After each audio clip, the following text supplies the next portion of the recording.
Well, good morning, folks. This is Robert Lee, and we are playing in the Battle of Omaha right now in Omaha, Nebraska. Boys, as you might be able to see here on the right side of your screen, are out and warming up. Game before us ended here maybe just about 10 minutes before the hour, so we might be starting here just a bit late, but I would only think maybe just a few minutes. Have yet to get the roster from the other team that we were playing, and I tell you what, folks, they've got a kind of a difficult name. It's originally an Indian name. Kewaskum is the name. So Kewaskum tribe is who we are playing. They were playing just in the game just before us, and they were able to come out victorious. So they're 1-0 in pool play. This will be our first pool play game. And as in most of the tournaments that we play, we'll have a couple of pool play games to help set the seeding. And then once the seeding is all set, bracket play will begin. And so we're really curious. It's not a USSSA event, not a perfect game as what we have seen so often this season and this year. And that's okay. This is an unsanctioned event and an open tournament, so all levels of play are welcome. And so we're excited to see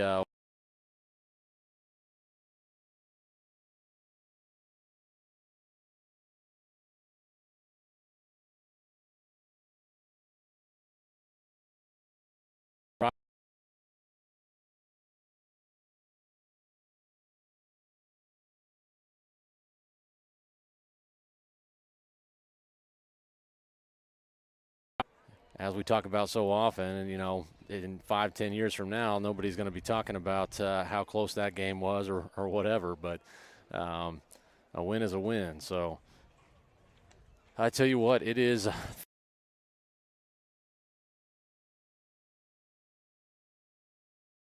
the mid-90s, and I tell you what, it was sweltering, high humidity. We came out yesterday early morning, myself and Tucker, and a number of the other ball players and their dads were able to make it out early as well. And we caught a game over at the College World Series watching Florida face TCU in a really close game right there. 2-1, the vast majority of the game. And first inning, man, Florida came out down until it hit the stands. And that was a 2-run home run and a 2-1 matchup the entire game until the ninth inning. Florida came back and or TCU came back I think in the eighth, and they tied the game up. Florida came back.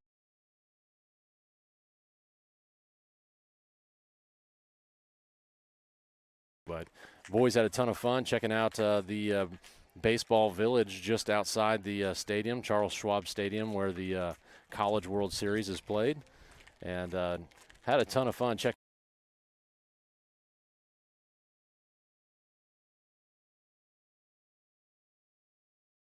Proud to everybody out here in Omaha. Just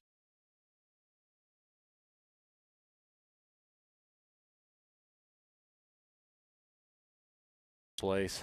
Tons, of course, LSU and Tennessee, all kinds of folks. So a lot of fun right there. And then we have the opportunity not only to catch some College World Series games, but also to play here in the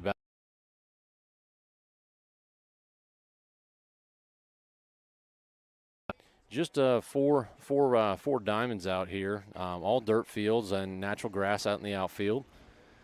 But thankfully, there is a little bit of a breeze, and so you're going to see quite a little bit of dust.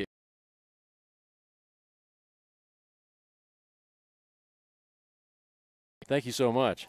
And so we have the roster from the tribe, and we'll read them off here just momentarily. So looks like boys are all done warming up, and they're going to be heading to the dugout. And we're still waiting for the umpires meeting. But real quick, why don't we go over our starting lineup today? And so a couple of changes. Not all of our team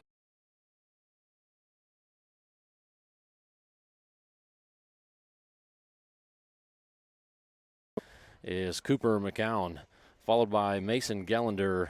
Batting in the 3 hole is going to be Tucker Lee. And batting cleanup, Parker Simons. And followed by Alex Wingrove. I'm sorry, I keep getting Wingrove and Kilman mixed up, folks, and I don't know why.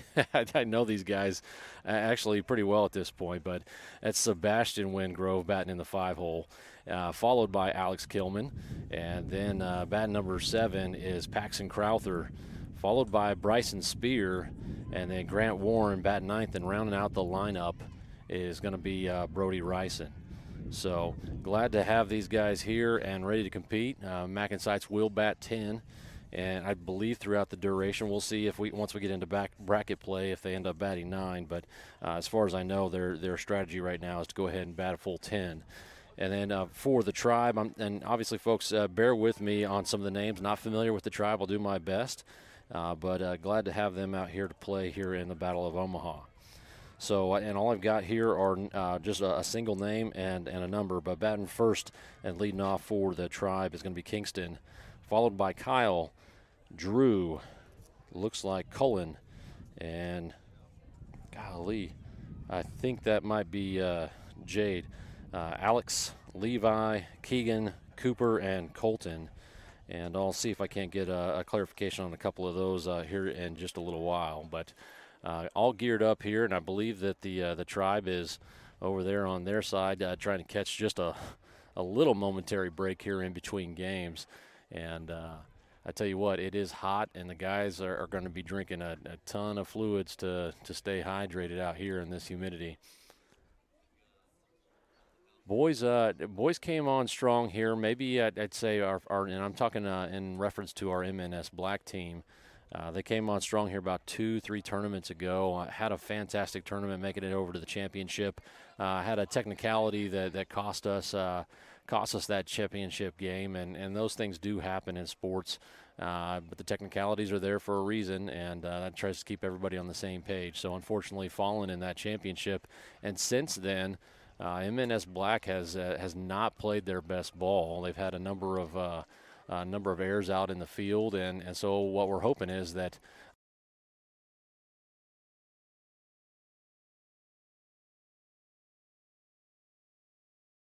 they're in Martin City, just south of the Kansas City market. And almost all these guys were spending a ton of time up at the facility, getting a little extra practice in.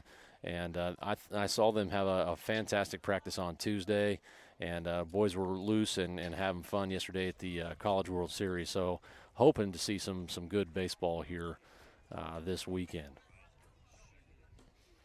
Talking with the Tribe, they're coming from just north of Milwaukee, is what I was told by some of the parents. So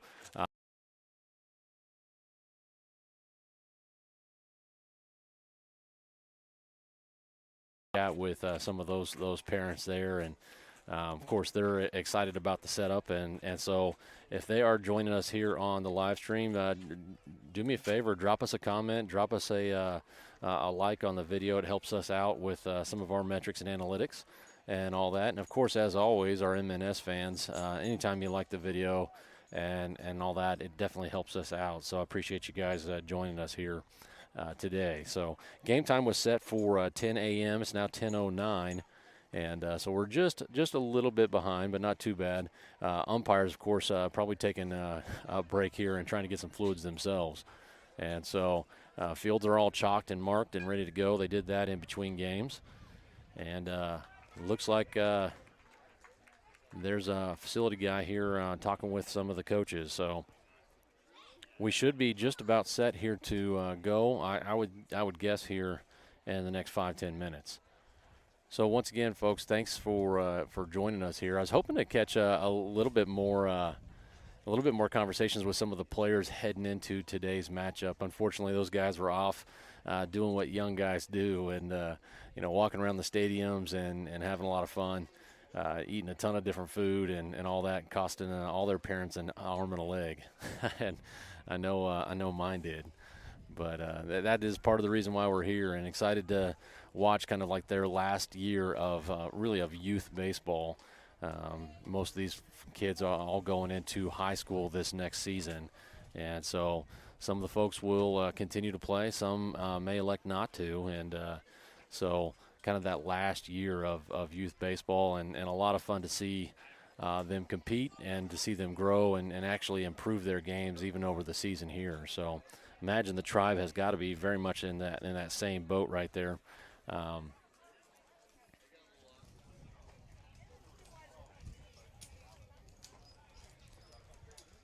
So just in between, folks, I'm going to go on a short audio break here. We'll get back with you as soon as.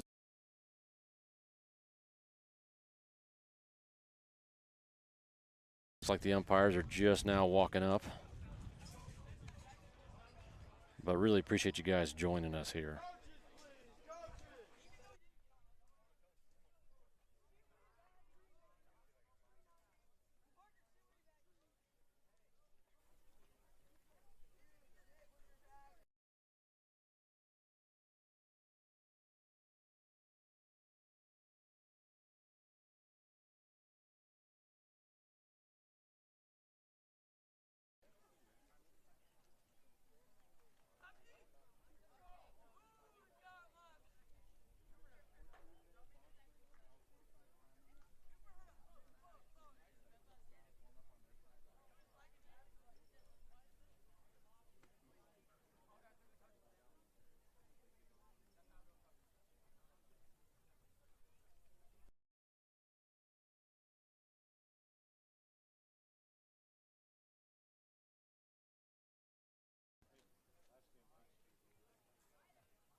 All right, and you can see handshakes all around there. Ground rules have been set, and looks like the umpires meeting has transpired.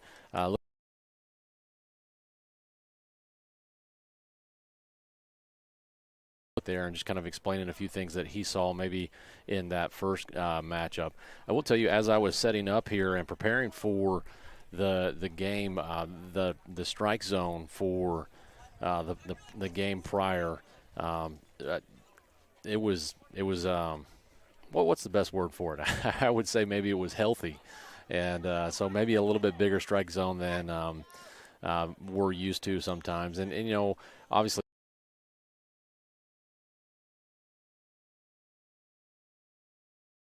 So we'll see how this one is called, but certainly one of the things that I did hear some of the boys talking about, you know, as they were watching and getting through some of their dynamic.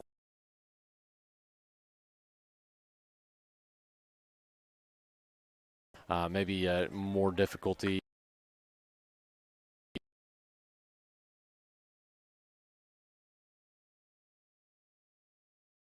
Can do for a game, though, is he can get the kids swinging the bats. And that's something that I always like to see. Nobody likes to see a ton of walks.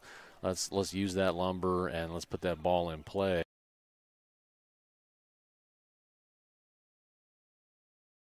Excited about. As a matter of fact, when I was talking with Seabass and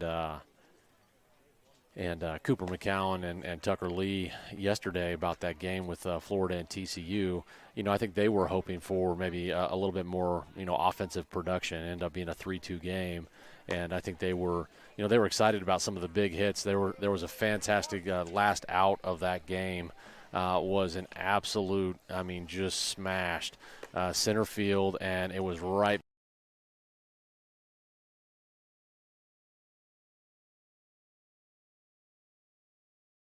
A phenomenal catch right up against the wall, and that was out number 3 in TCU's last opportunity to try to come back from being down 3-2. And so it was a lot of fun to watch. and that kind of thing. But so a healthy strike zone can do that and can get those bats swinging a little bit. You're going to see some kids end up going down on strikes that maybe they felt like wasn't a strike, but no excuses, right? You just two-strike approach. You got to get that ball in play. And so here we are, folks. Cooper McCallan all set.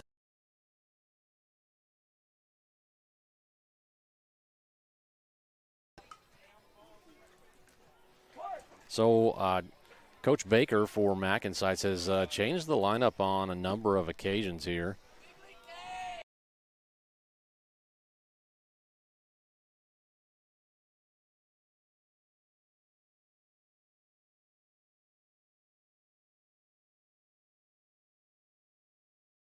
Count now 1-1.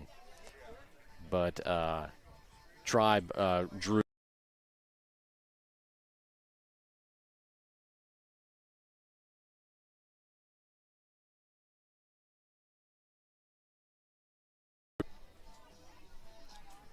All right, now 2-1 count.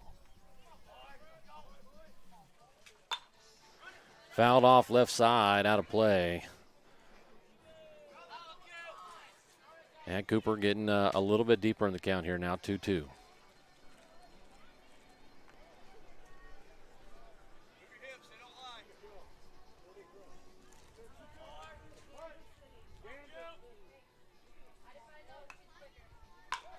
Curveball.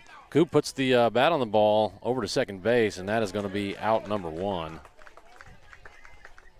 So good to see Coop swinging the bat rather, and putting that ball in play, giving himself an opportunity, but Tribe cleanly fields that ball over to second base, and then that's going to now bring up number 5, Mason Gellender.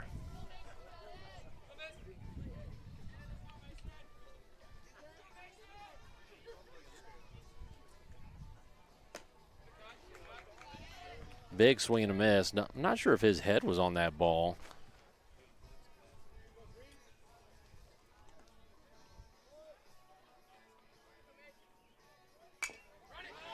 Rolls over on that one. A little chopper over to third. Mason's getting down the line.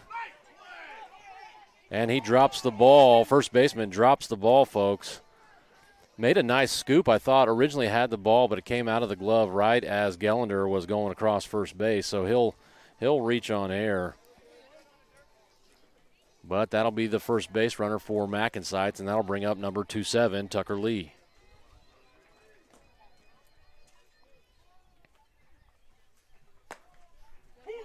Tucker takes the first pitch down the pipe here for strike 1, and that's kind of what we've seen here in recent games, where Tuck has been very patient at the plate, getting a little bit deeper in the count and trying to find a good ball to hit.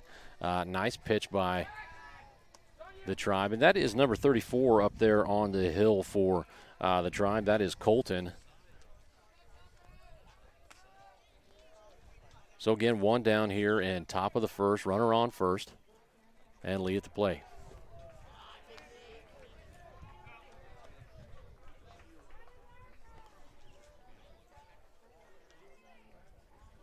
So a couple practice swings. He's back in the box and ready to go.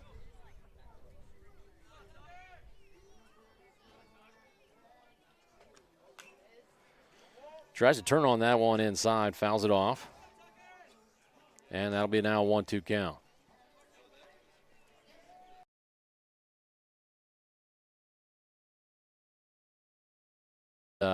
Nobody's tried the Tribe right here so far. Mason with a decent lead, but maybe not a significant lead. But have not seen any jump after pitch or anything like that so far. And you should be able to see him there in the top of your screen. Pop.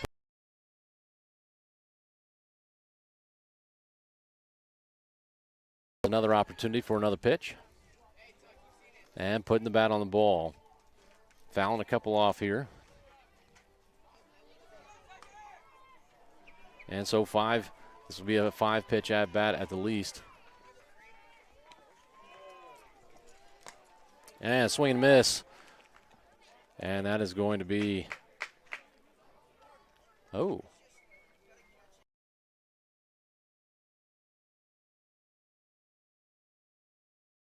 and indicating with his hands there, brushing the top of his left hand with his right hand, indicating a foul ball. Swing and a miss.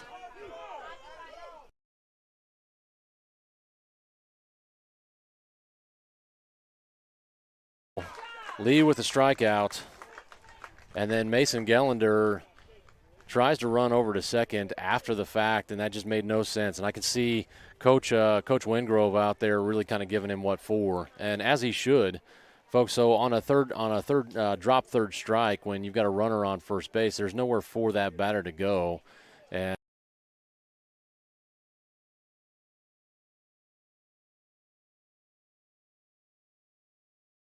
to go ahead and go, but just not a heads up base running play, and so an error costs MacNSeitz right there, and that'll take us to bottom of the first.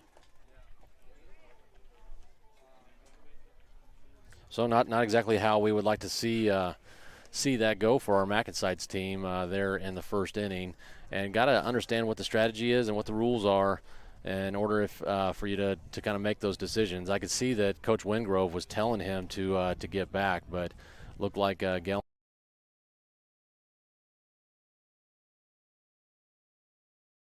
something that he'll learn from and won't make that mistake again. Now up here on the hill for MacNSeitz is lefty Paxton Crowther. Paxton looking pretty good up there on the bump this season from the games that I've been able to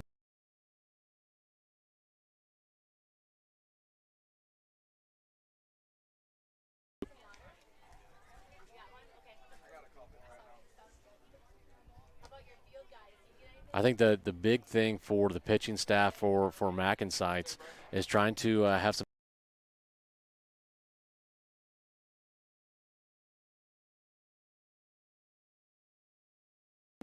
Paxton, I think, has done a pretty good job.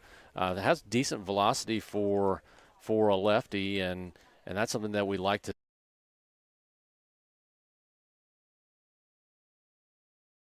That has some pretty decent velocity. And so Paxton typically sits just above, right around 66, 67 miles an hour. So not elite velocity by any means, but good movement, has a good curveball. And actually, you know what? I don't think it's a curveball he throws.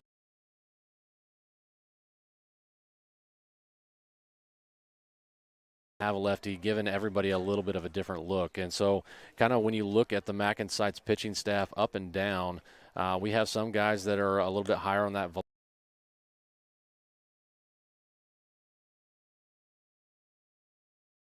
ball and throwing a number of different off-speed type pitches with a lot of different movement.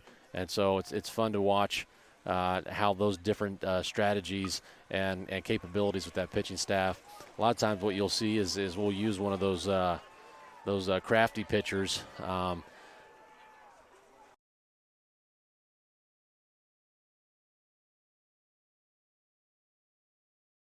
Number 11. Crowther from the windup.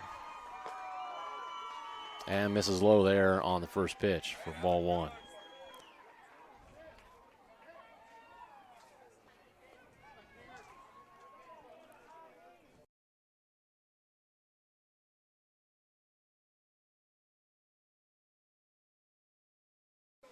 And something you see not too infrequently is these pitchers just trying to get settled in. I will say that this is another one of those situations.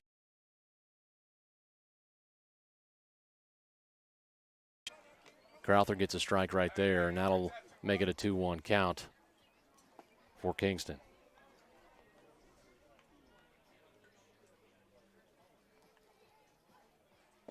Ooh, good-looking pitch right there and a near miss. That'll make it a 3-1 count.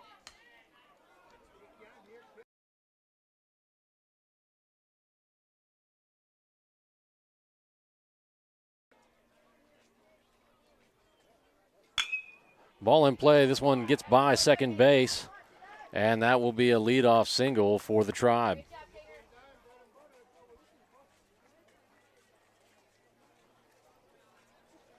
No real opportunity for Seabass over.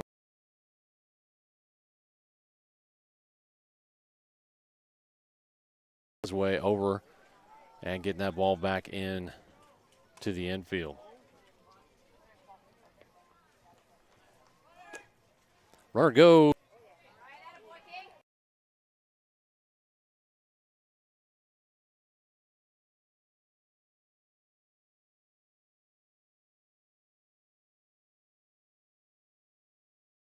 Down and to the left. Still making that throw out to second.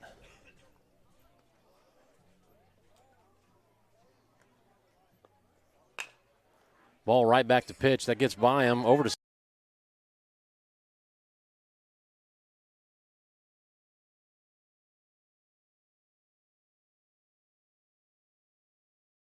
single. Seabass maybe charging that one just a touch late, but makes a nice throw over to first base on a pretty close. Have been gone either way, but safe nonetheless, and that'll put runners on the corners for the Tribe.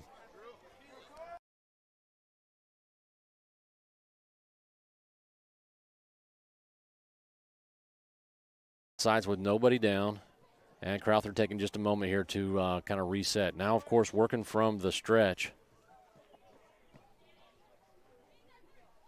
Showing bunt.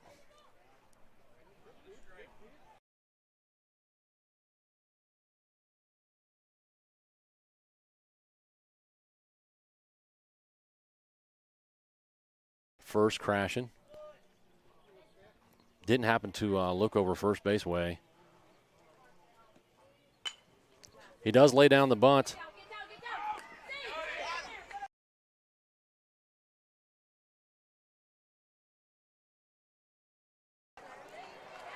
And then MacNSeitz not paying attention to the base runners, wanting to kind of contest and continue that effort at home. And just really got to understand what the situation is. And that's now the second time.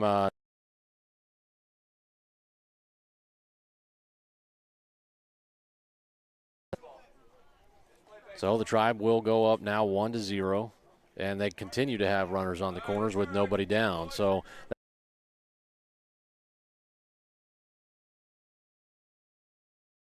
was not in time, and I think there was a pretty good jump over there at third. Runner goes. Throw goes down to second. And they got him. So Spear comes.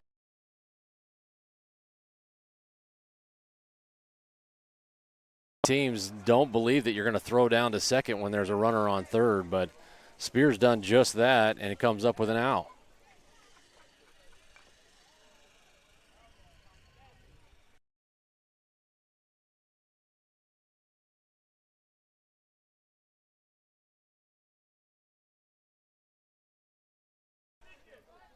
So he tried to backhand that one, and I felt like maybe he might have had enough time to kind of square up on that one, but batter will reach on air. Runner does come across the plate, and that's now a 2-0 lead for the Tribe.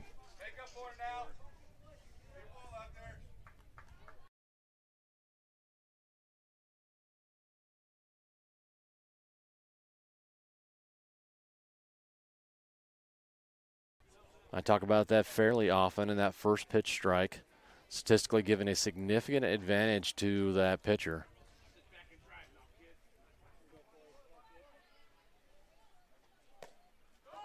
This one,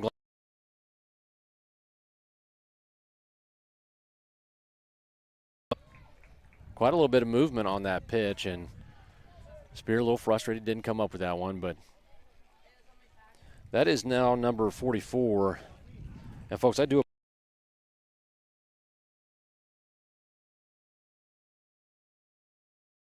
for the Tribe up at the plate.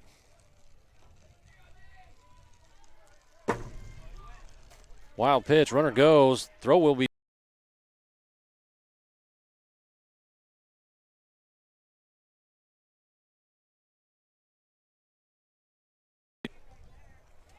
So I didn't see the call there, but it looks like he was safe.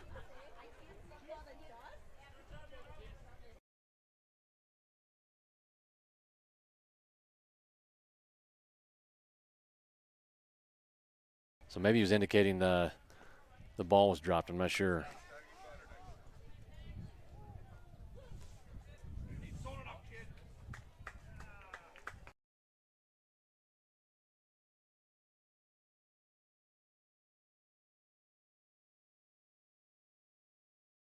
From Spear over there. It looked like the throw was in time.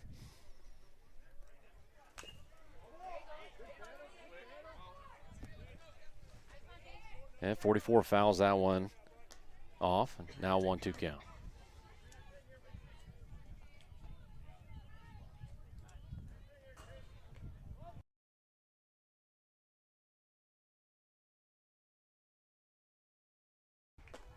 Swing and miss. And Crowther with his first strikeout of the day.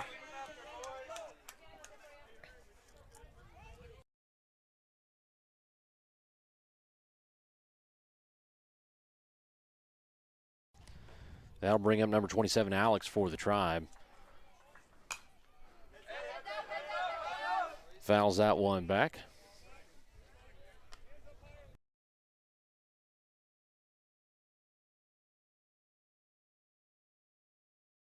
Poland.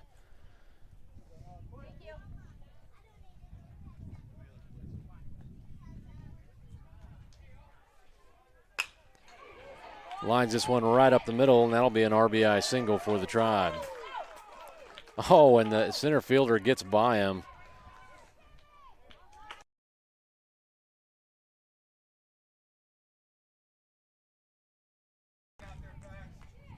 And makes his way over to second base.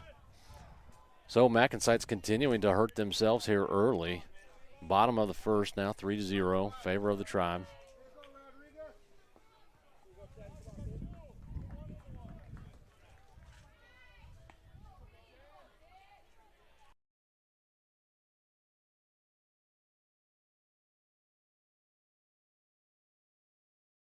Number 10, Levi, for the Tribe at the plate. Crowther working on what looks like a little bit of a divot there at the end of that pitching mound. And I tell you what, that's just one of the many issues with these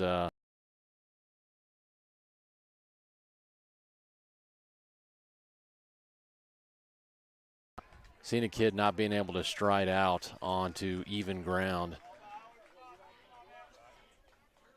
What it does is it creates a difference in a hit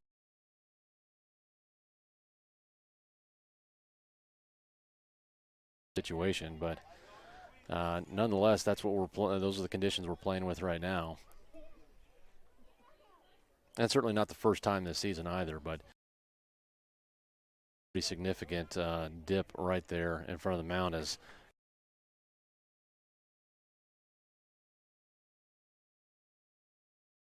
right there, 3-1 count.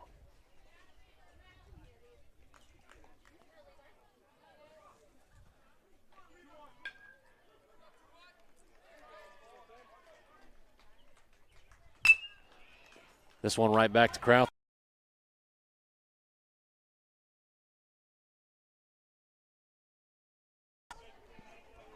Out number 3. So certainly not the best of starts for MacNSeitz, but I can tell you what I've seen and what I've seen since we've been broadcasting for MNS Black is their ability to be able to battle back.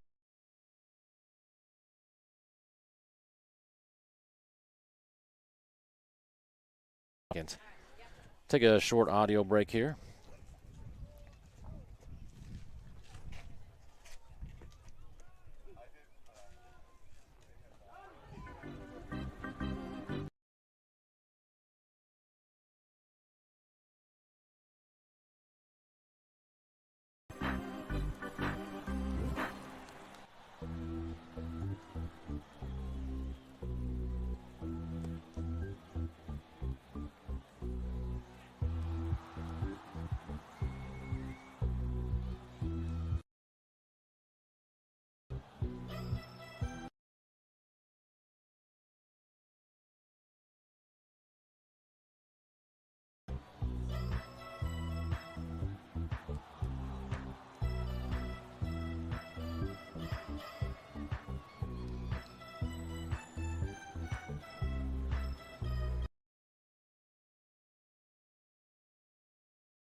Parker, one of the biggest baseball fans. I tell you what.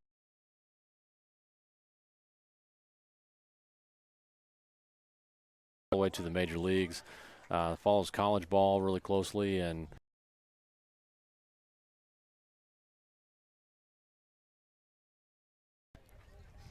so he'll start off 0-1.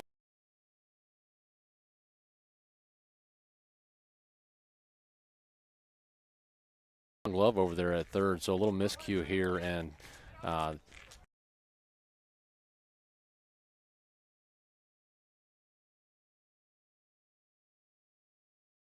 look well outside, but that's, again, as long as they're calling those zones.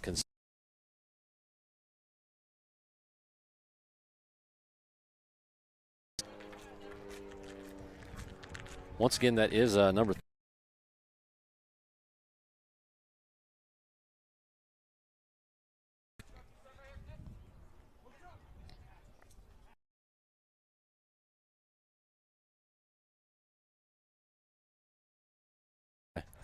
Now set to go, working from the windup.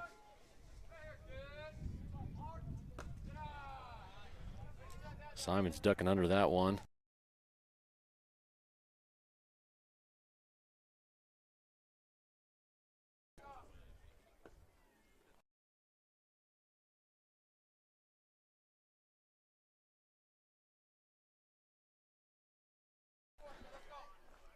And Parker.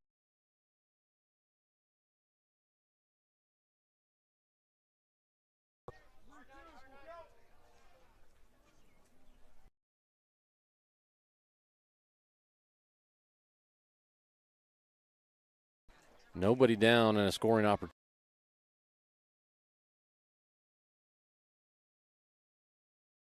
Bring up Sebastian Seabass Wingrove.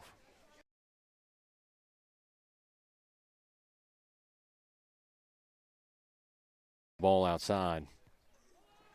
And so Alex, maybe with just a bit of control issue here early.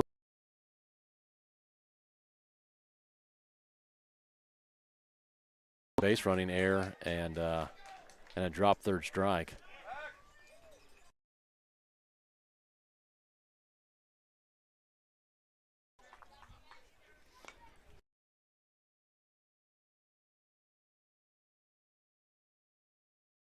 One is going to get through the infield. Oh, it does not.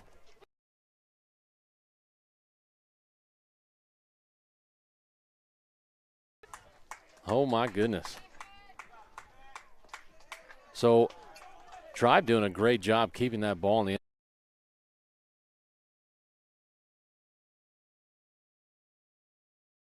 single there.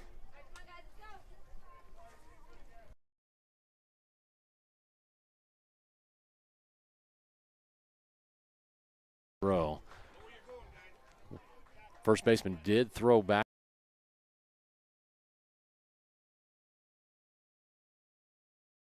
Ball before Simon is able to get up and make his way towards home. So nobody down, runners on the corners, and MacNSeitz in a good position here.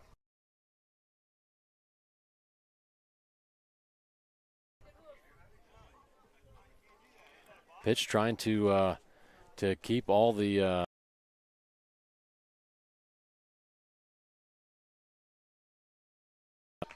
at bay. Fakes over to third and then fakes over to first, but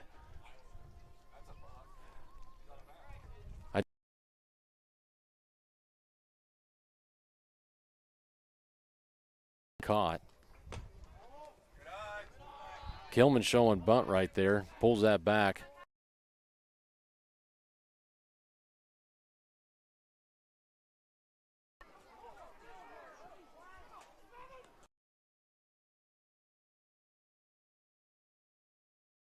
A little bit more attention over there too.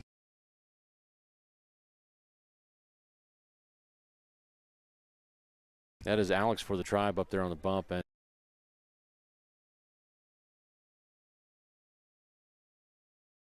times that may have been a balk, but not called nonetheless. This one, pop fly, going to be handled by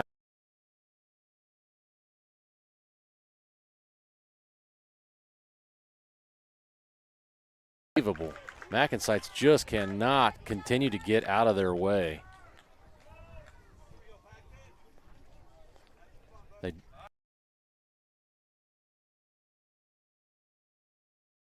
the air, you go back to the base, and unfortunately,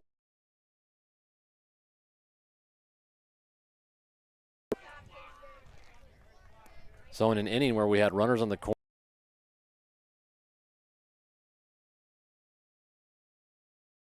plate looking to help himself out here just a bit with an RBI opportunity.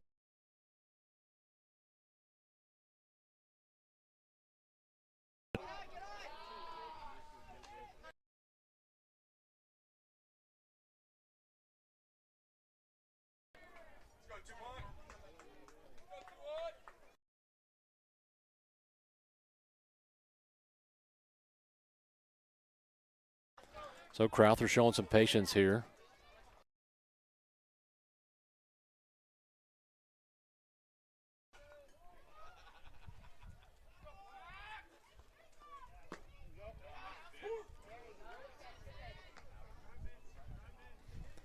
You know, at this time in the season, this is where you really kind of expect your guys to really be on the ball. It's their responsibility as an individual and a player to understand what the situation is. Crowther fouls that one.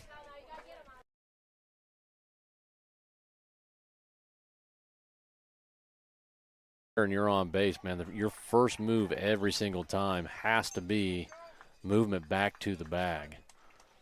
And so, once again, Coach Winger over there at first base.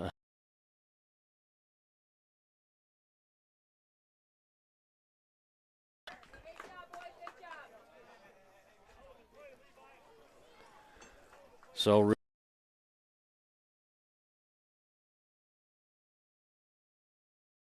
to get some runs across the plate, but try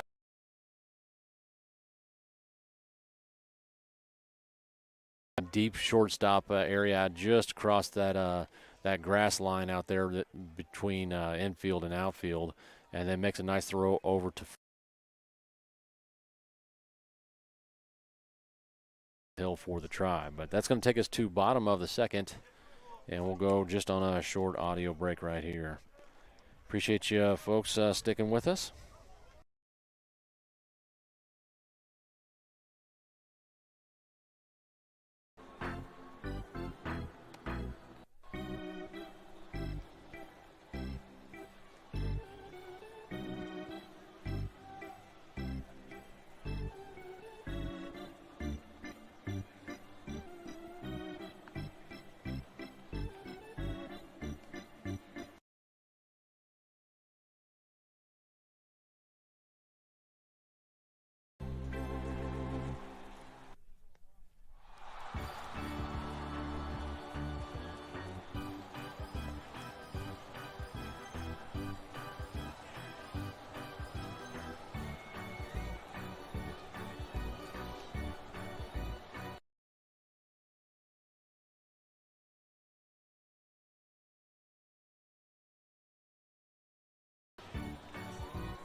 Go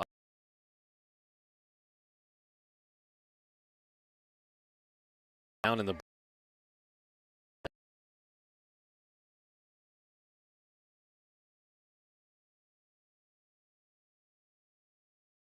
take that heat and humidity.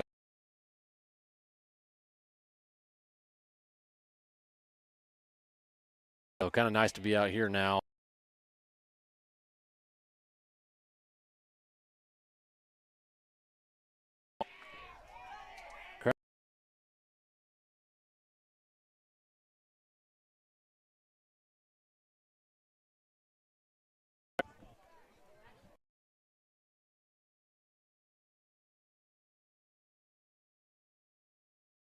player right there.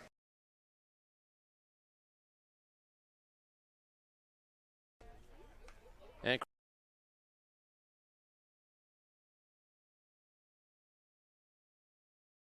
competitive, and it's got to be one of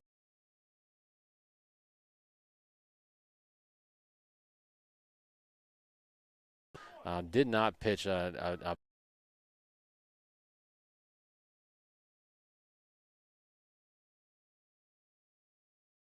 maybe not as sharp today here to start with.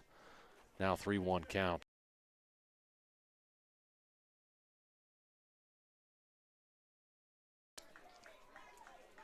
So it'll be interesting to see if MacNSeitz changes up some of their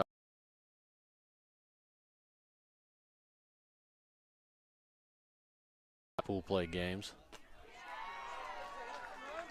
And Keegan draws a walk.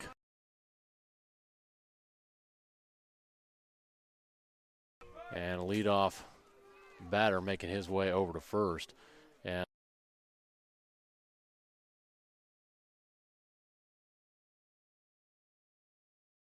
to just chat about. But more times than not, it's just been about the pitch mix. That divot right there at the landing.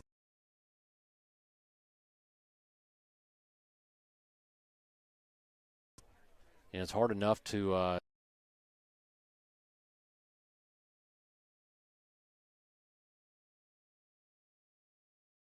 landing.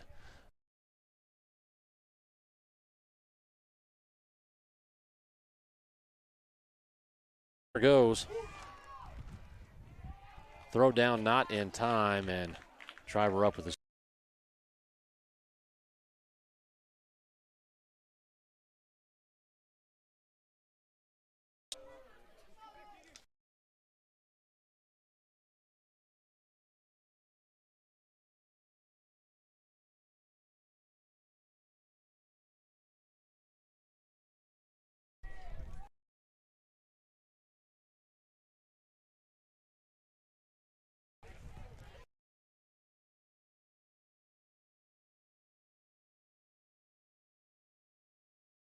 in the game.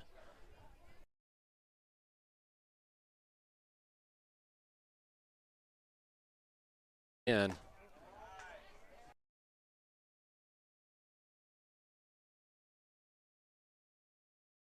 strike.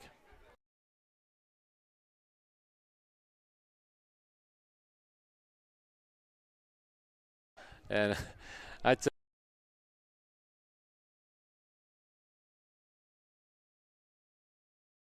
don't know what to tell you.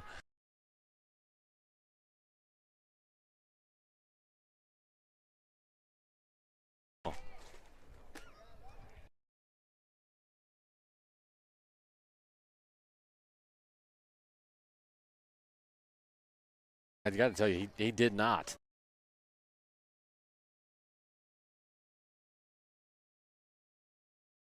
Up with a strike right there.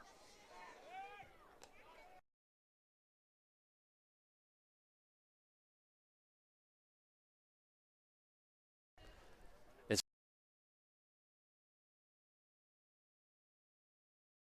a fan of the team, a fan.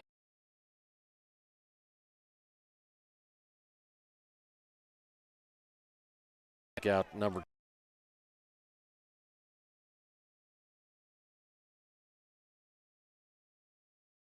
When you're just kind of like sitting here.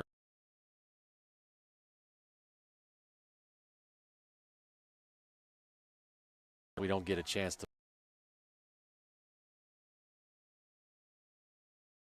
stuff like that, and that's just not.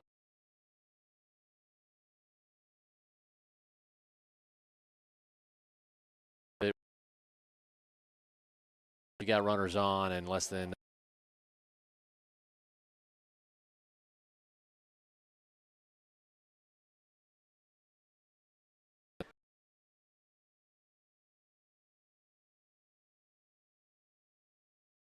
Whether or not that was a.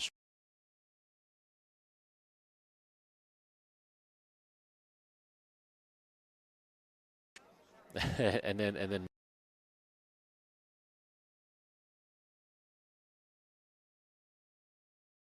You know, and you see Bryce.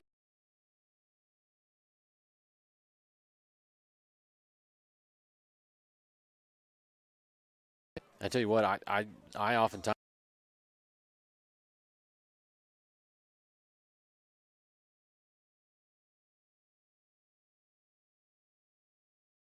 sometimes I get behind in the count. I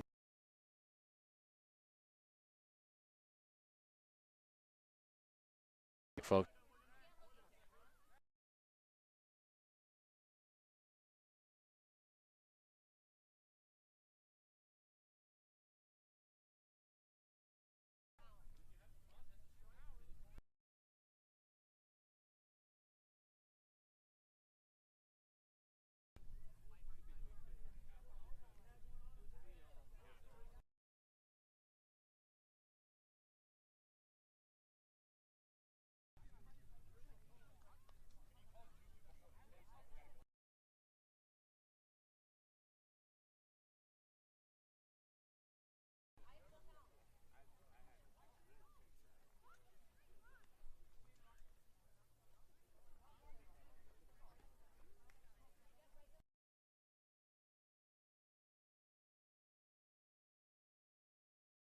So that is the discussion, is what the pitch count was. Tribe coach obviously you know, battling for his team right there and saying, hey, listen, that was not a strike three call.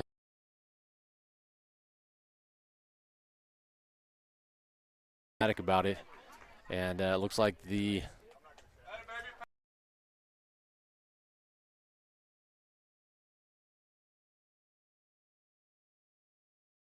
I definitely try not to get into the discussion, but the umpires and the coach.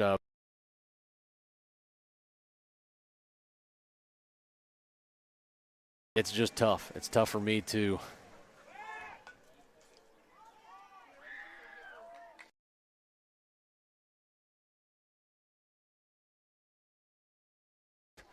The strikeout stands nonetheless.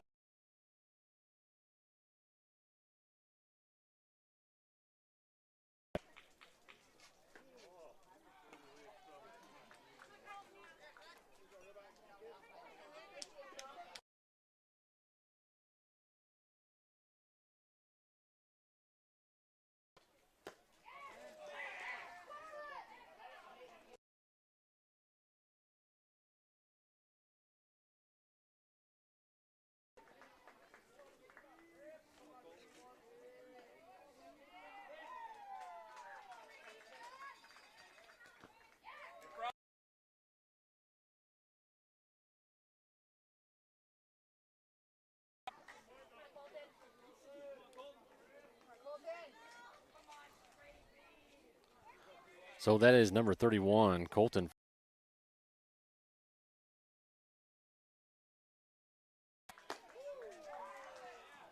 And Crowther goes.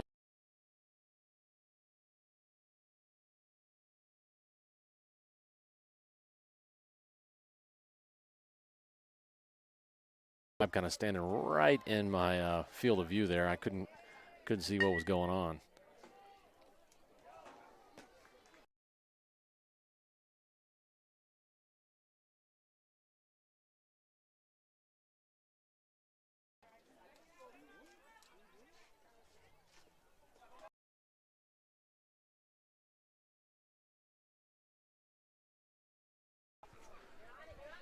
Foul ball down the left side.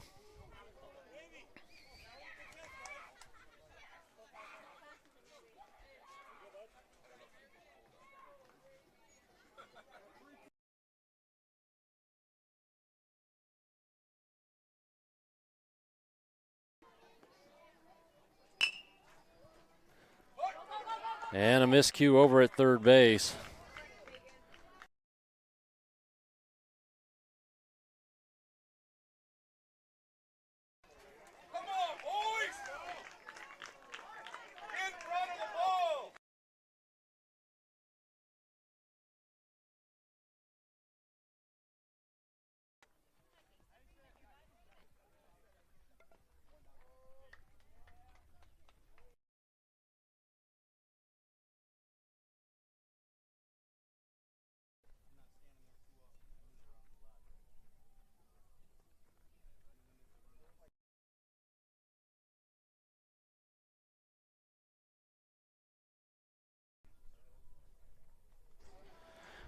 right, folks, so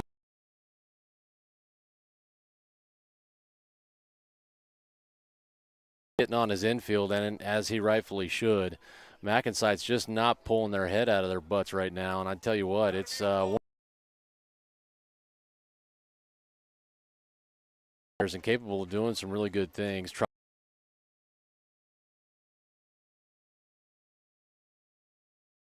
Second and third, and that is number 11 back around to the top of the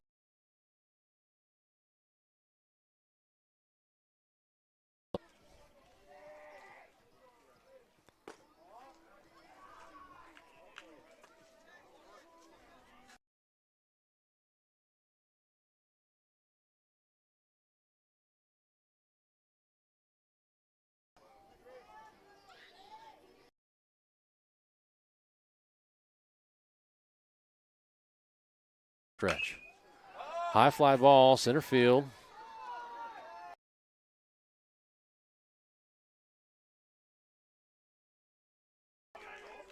Unbelievable, folks.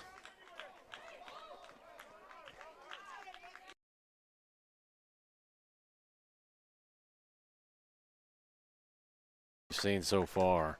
Tribe does a good job tagging up over at third. They get another run across the plate.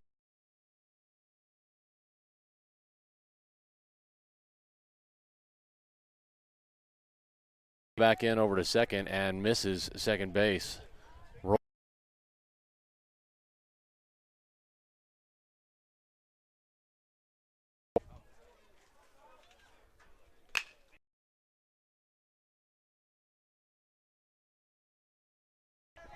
And a nice dig by Kilmer.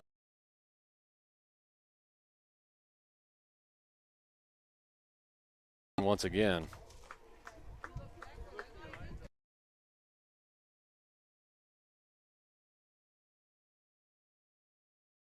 Into, as you're going to see over here on the right side of your screen, electing to meet the boys outside of the dugout and try to get some energy back into the players. They have just continued to make miscue after miscue, and it's going to be really difficult to climb back into a game when you're making those types of errors.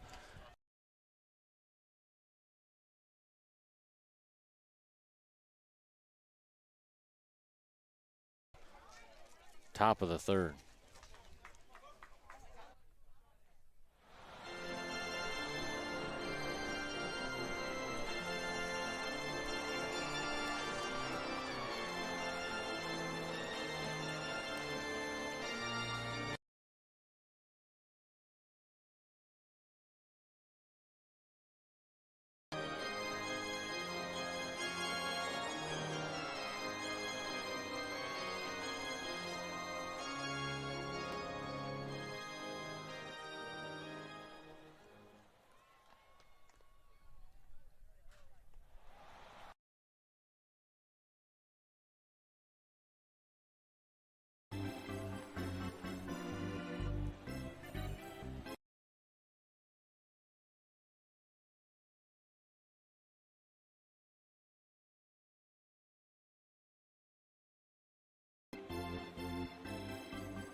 Count right here.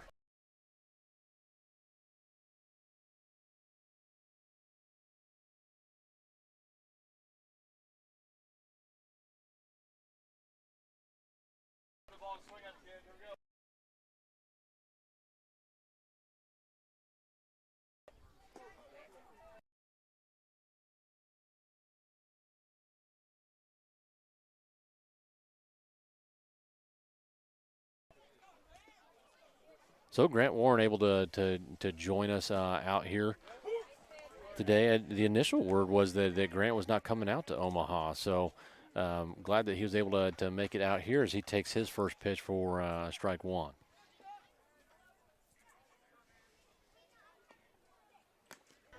That ball well outside and off the glove of Catch. And he'll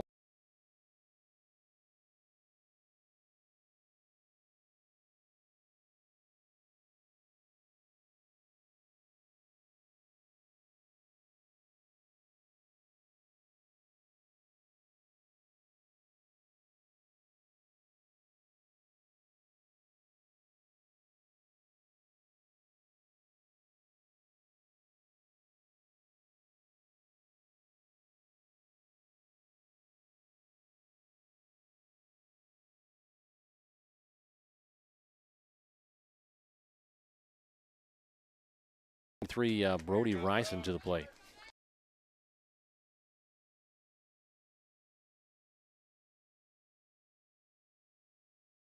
Ball low.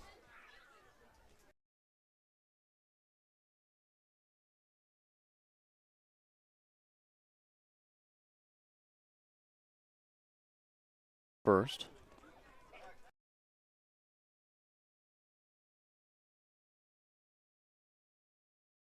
Born honest over there.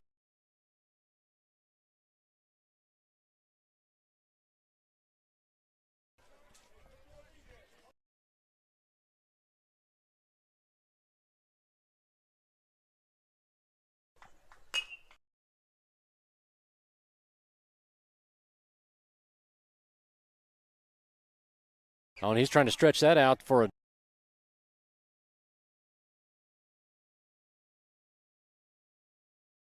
and Warren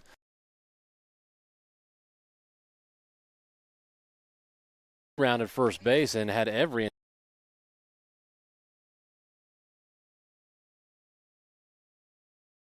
down.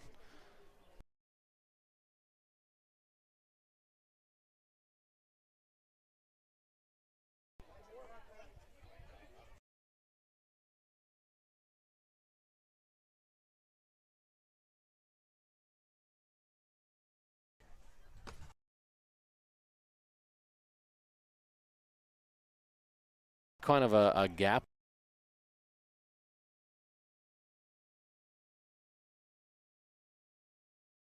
Was rounding first and decided help.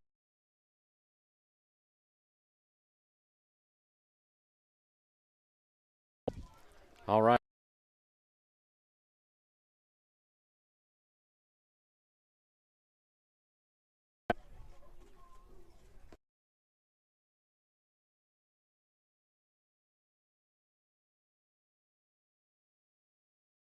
And McCowan makes his way down.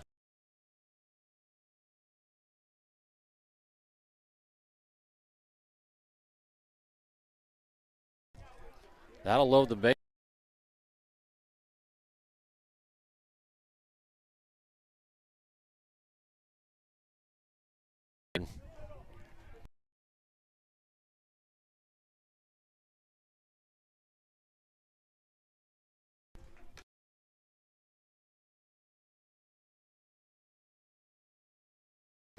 As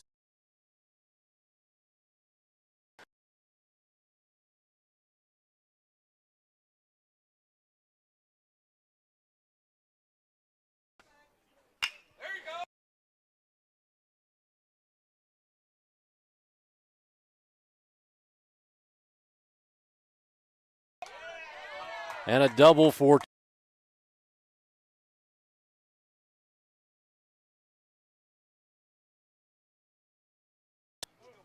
and so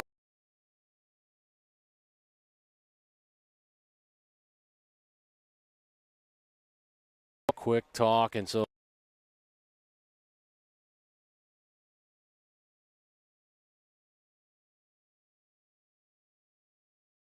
good to see some run production.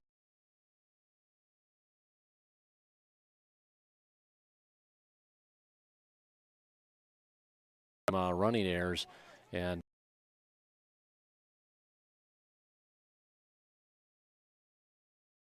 strategy and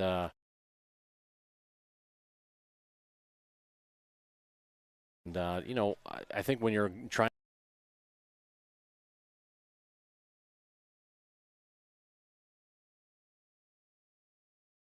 to day after day.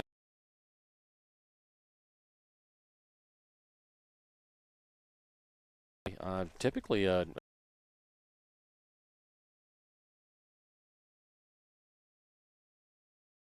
number 27, Parker Simons at the plate.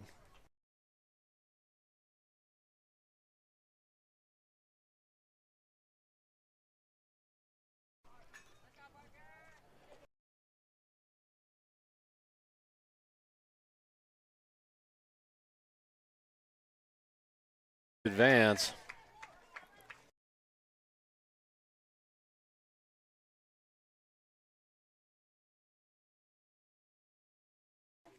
The game changer, but I've got the score now.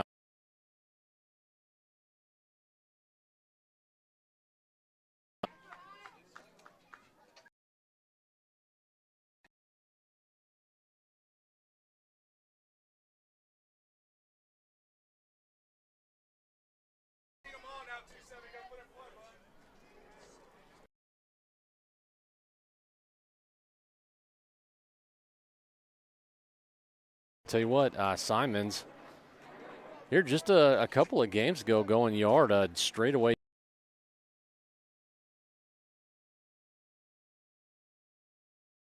RBI.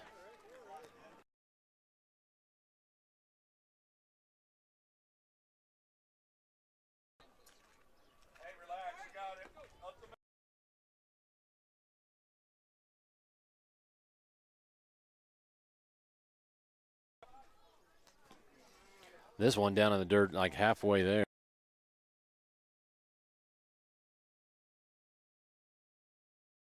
Looking a little bit rattled here.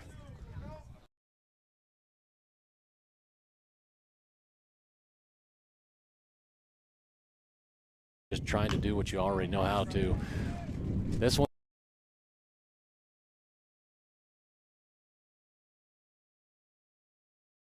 Nice single.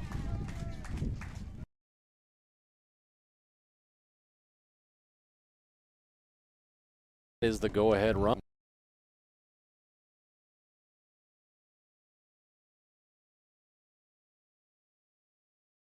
That is going to do it for the Tribe. Coach does come out and makes it.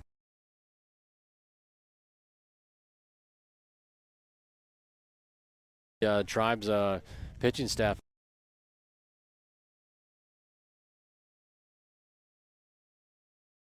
And feeling like that they're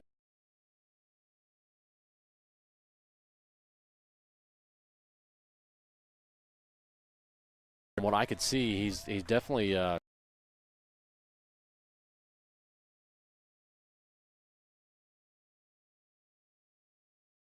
self, and then the control issues just really manifested.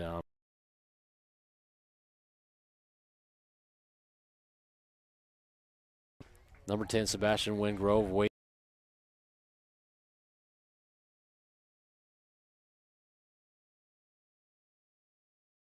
The Tribe coming up.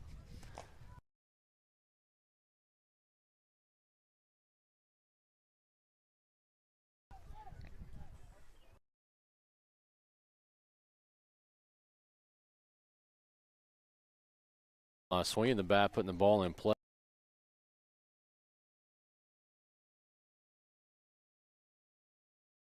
I'm watching him, his timing.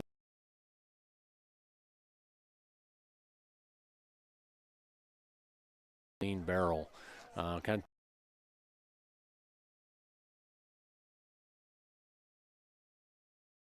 that kind of thing, but Wingrove definitely.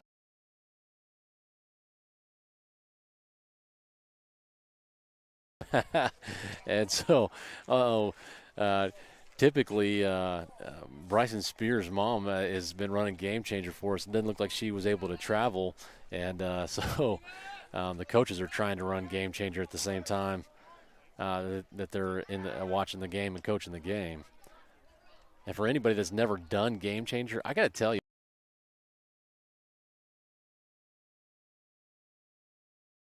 different ways to make adjustments within the system. It's fantastic for keeping stats if you've got somebody who's really salty and experienced on it. But It's a slippery slope for sure. But they had the game at 5-4, as I do.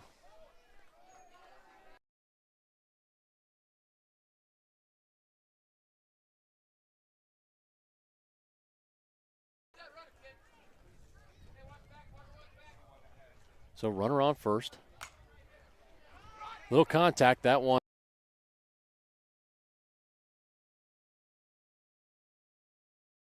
In fair territory, but rolls foul. My apologies, folks. I didn't get that pitch and change overlay off.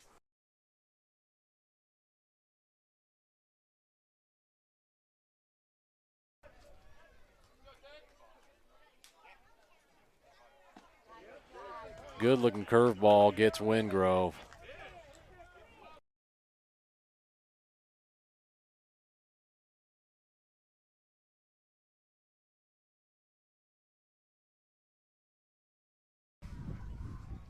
That brings up number 4, Alex Kilman.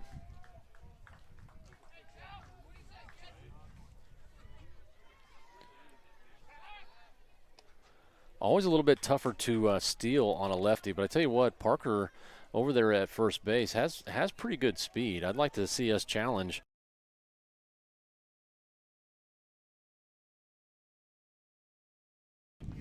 Oh, man, a late jump. He does go. And the Tribe get him.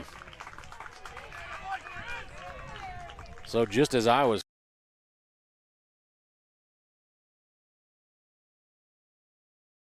It's almost like a delayed steal. Gets thrown out at second, and that'll be the third out. So maybe not the way we would have liked to have seen the inning end, but not a bad inning for MacNSeitz as they get 5 on the board. Mason Gellender with an RBI single. Tucker Lee with a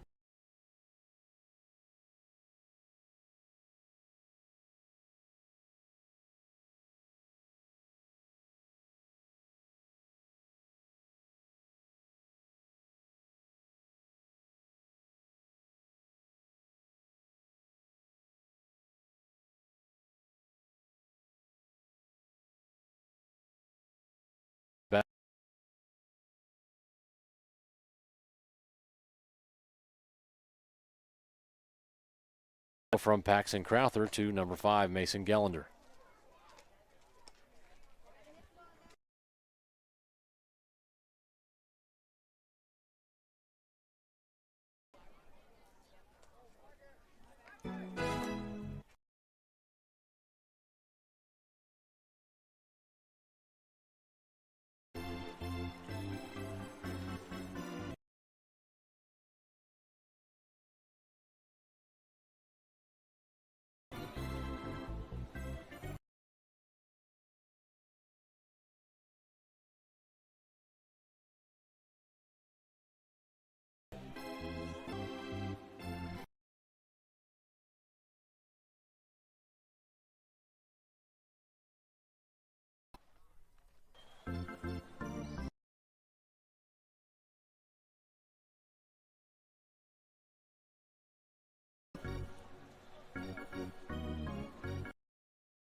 That is fielded by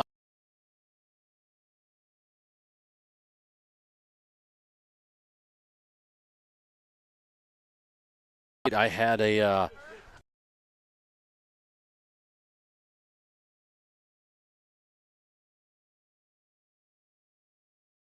my software right now doesn't give me the ability to do live replay, and man, oh man, do I wish that it did. I do actually have another software device that would give me the ability to do that, but then I have to use all different cameras, and anyway, it's a big, long technical.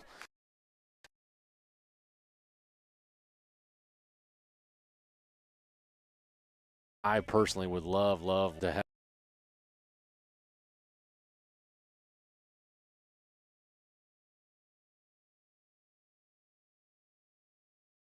and be like the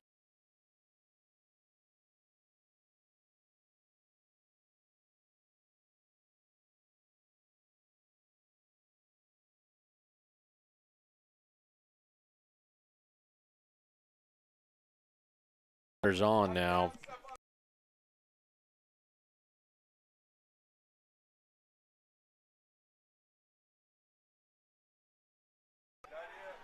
Gellender missing outside.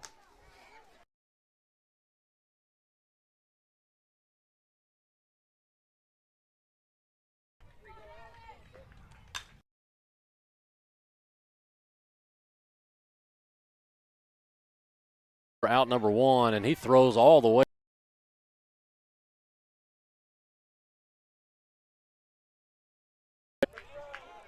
That's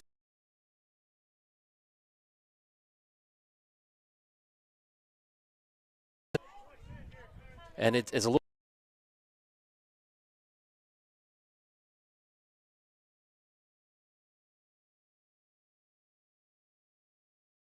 top fly.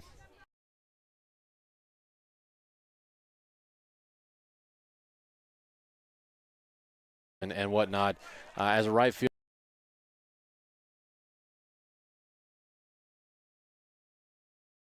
Out. Ball in play over to second base. And that is out number 3. But I'll tell you, I think maybe a better play would have been for Lee to just go ahead and get that one into second. That would have kept the runner on first and third rather than putting runners on second and third. But what looked like a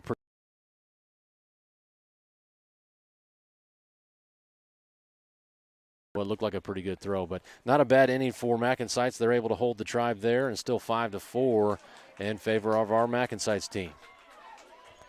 Going to go on a short audio break here, folks, in between innings as the Tribe warm up.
All right, folks, that takes us to top of the 4th, and that is number 4, Alex Kilman at the plate.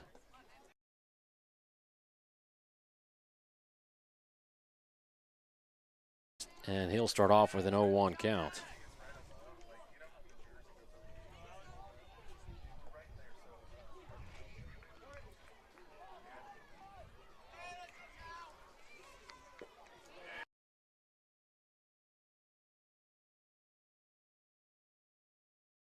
Once again, that is number 14, Drew, for the Tribe. So a lefty, and a lot of these righty batters not seeing curveballs coming from lefties too often. Kilman hammers that one right side, but it is directly right to the right fielder. So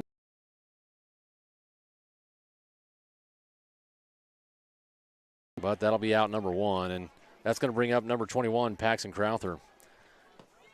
See what, Paxton's one of those kids, man. He is a good hitter, and he's a good fielder. He's got a good arm. Obviously, we saw him pitch here early.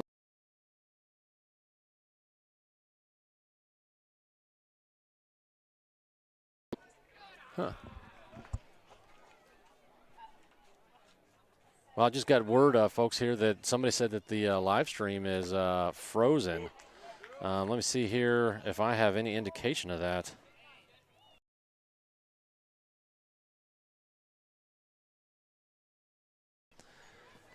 We are using Verizon's ultra wideband today. Little chopper in play. This one.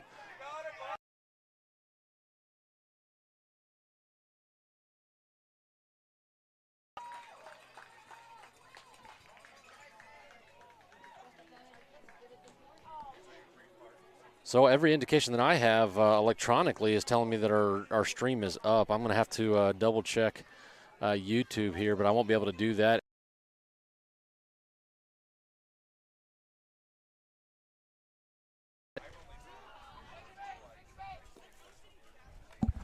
Is it still frozen, she thinks? It's like electronically, I don't see.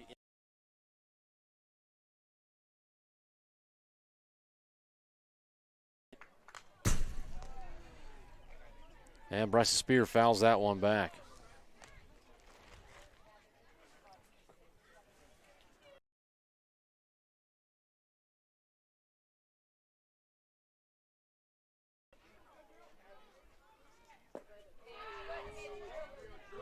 And a real good-looking curveball for Drew there. You can tell that's a pitch that he comes back to pretty frequently. And as a right-handed batter, that curveball, there's vertical and there's horizontal. It kind of tends to come back into you. And Spear goes.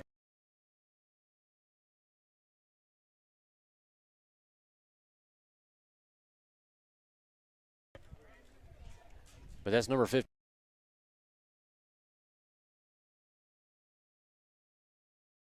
Apologize. I have been getting a number of different warnings here, and it looks like I'm going to have to bust out some antennas and whatnot, try and get us a little bit stronger stream signal. But I have not seen anything that says that the stream has gone down.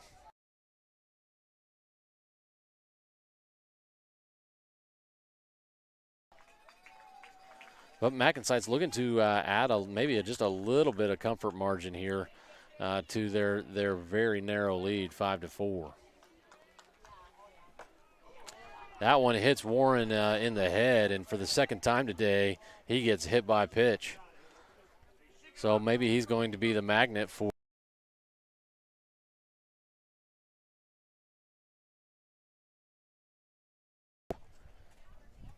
Number 23, Brody Ryson. Brody with a great knock on his last at-bat. Coming up with a double, kind of hitting that gap just a little bit. And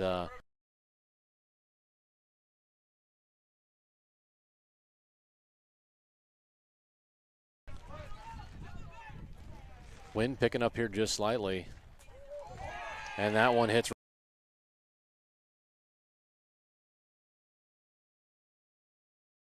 up on the hill at the last half inning.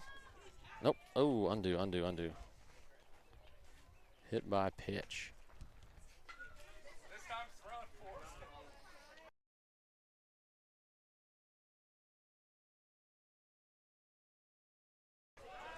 That's number 44.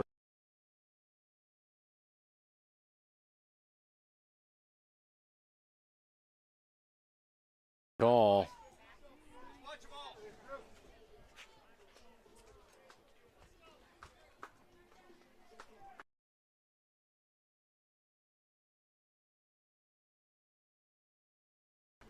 So Gellner quickly gets down 0-2. There are 2 outs, bases loaded.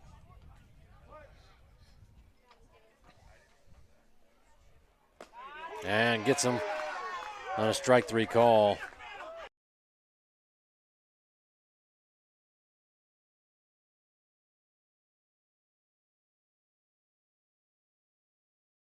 It's a short audio break here and see if I can't check out what's going on with the stream.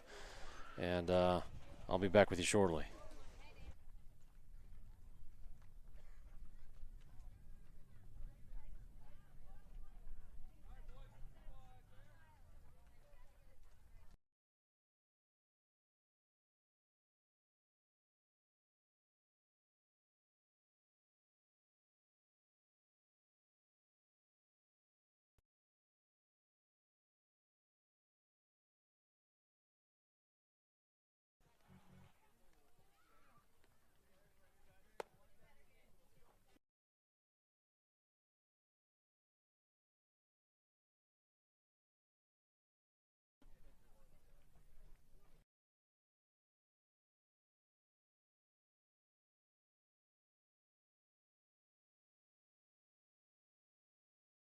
so used to seeing, and makes a really nice throw over for out number 2.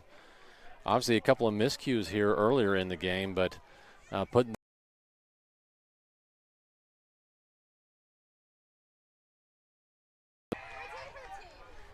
and Mason Gellender hits another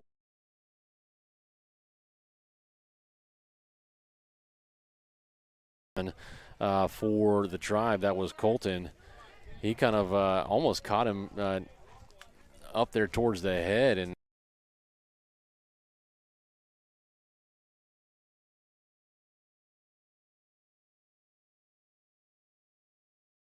baseball, but fortunately he is able to make his way down to first. Seems unperturbed.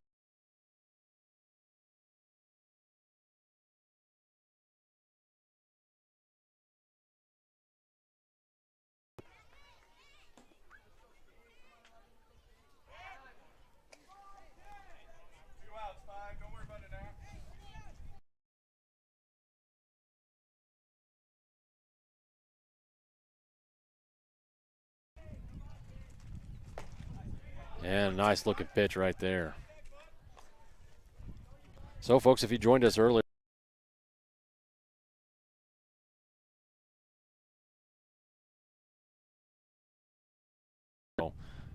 do apologize. Sometimes those cellular towers, and that was something I was a little bit worried about out here in Omaha.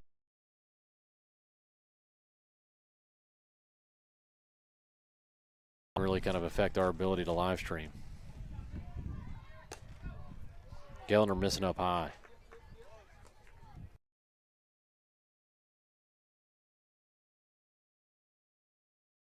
Two-one count. Once again, that's Kingston at the plate. Runner on first. Gellender working from the stride. Runner goes.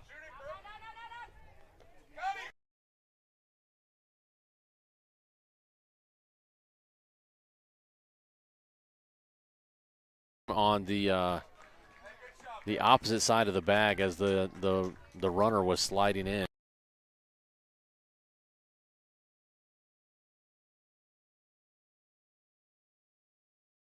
Game on. Swing and a miss. And now 2-2 count. Oh, 3-2. See, that's what I mean, folks.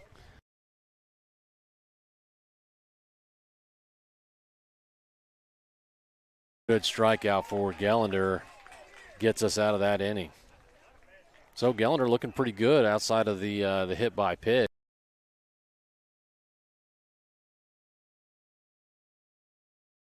Take us into top of the fifth, and we are on about an hour and 45-minute game time limit.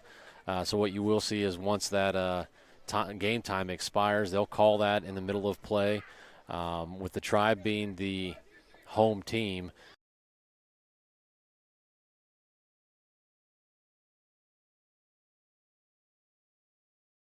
will actually end up finishing the inning even past that time expiration. So looks like the Tribe are going to stick with Drew up there on the hill.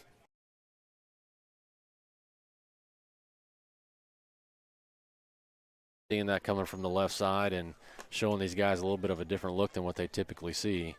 And for MacNSeitz,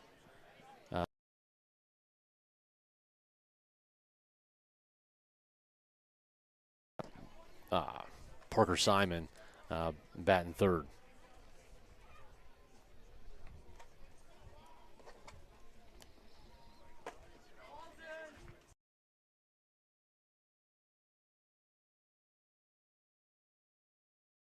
On, hoping for maybe a little bit more overcast and some clouds to kind of help us out.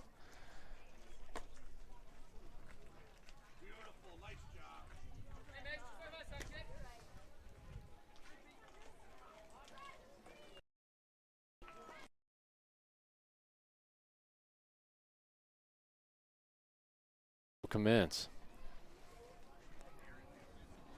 Drew working from the windup, and now Gellender at the plate.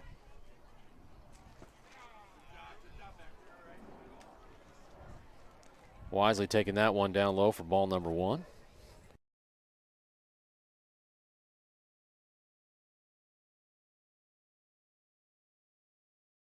This ball in play could be trouble, and center fielder does a great job tracking that one down.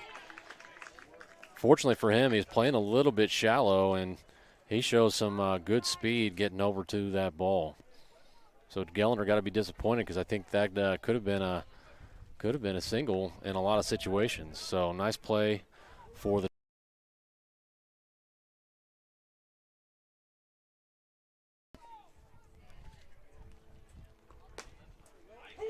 Takes that curveball for strike one.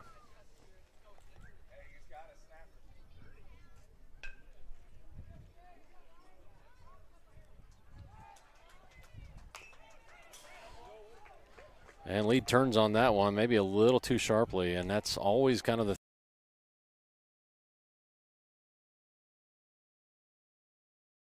You can almost certainly bet he's going to go back to that curveball.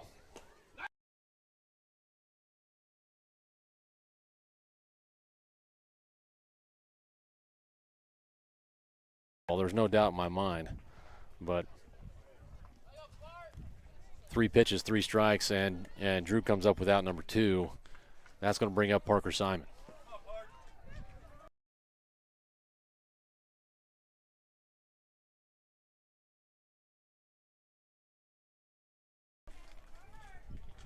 Parker coming up with that go-ahead RBI.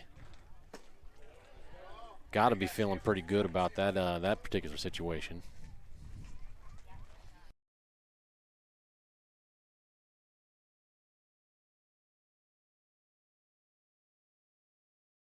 Big swing and a miss right there.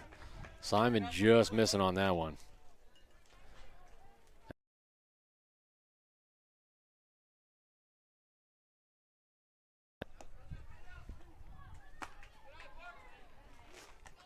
Good little snap on the pitch there. That last one coming in 71 miles an hour, obviously high.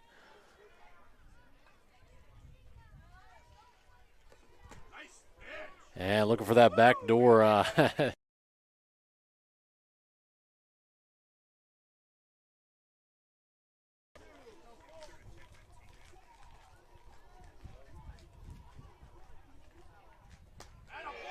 Swing and a miss, and he comes up big with a couple of strikeouts there in the heart of the MacNSeitz lineup. That'll take us to bottom of the 5th.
All right, and so MacNSeitz will stick with Mason Gellender up there on the bump. Now bottom of the 5th. MacNSeitz enjoy.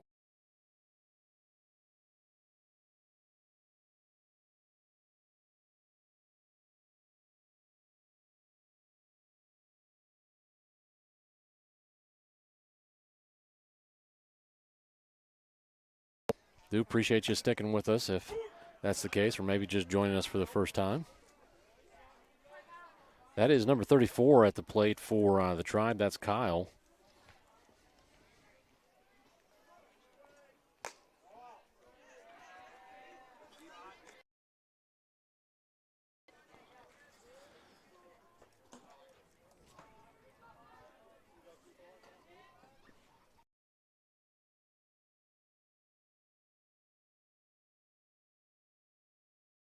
Strike three?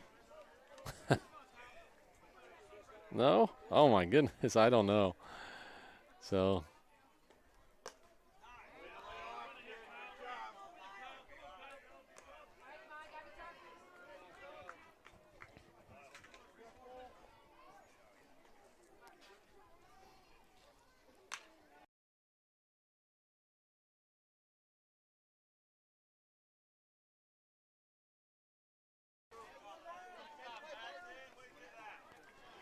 So Simons with not the greatest throw, but got to it quickly, got it on the ground, and Crowther with a nice dig right there for out number one.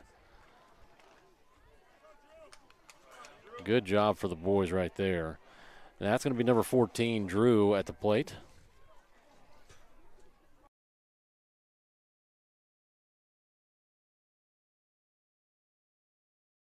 After that last inning with a couple of strikeouts. Takes that first pitch for ball number one. And I tell you what, Gellender looking like he's kind of working into a rhythm right here.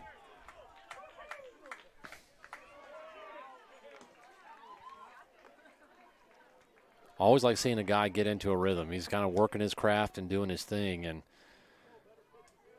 when he's getting that ball to the plate and they're getting it right back to him, it really.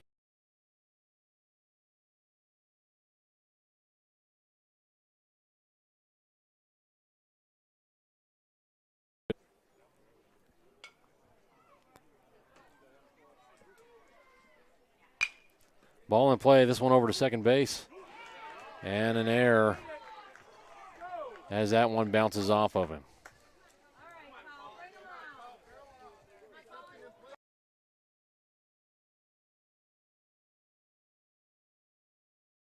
Down and maybe an opportunity at a double play. That's number 72 at the plate, Cullen, for the Tribe.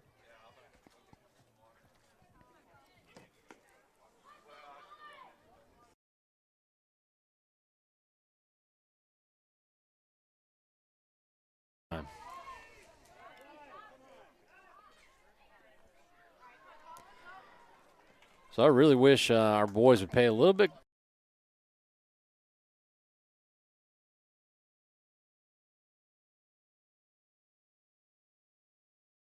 And it really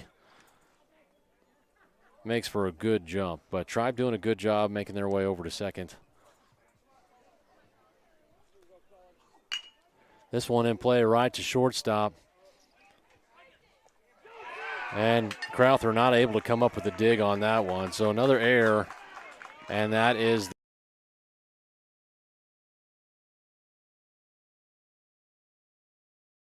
So Parker coming up with the ball.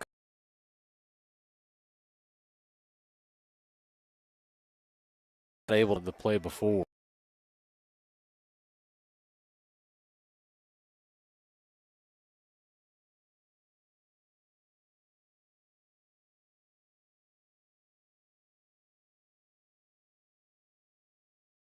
Coach Baker electing to let the boys talk amongst themselves. And now the boys all set on what they're going to do.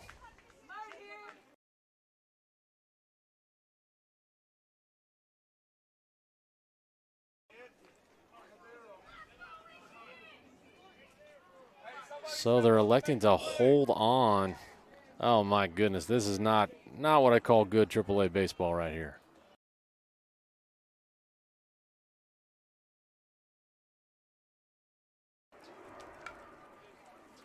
I want to see the shortstop work back and forth, and then the second baseman.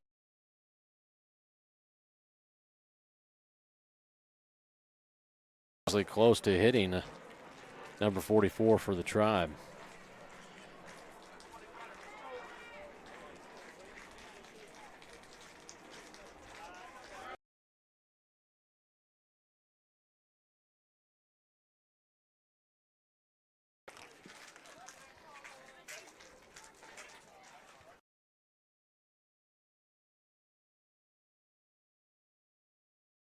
Strike number one.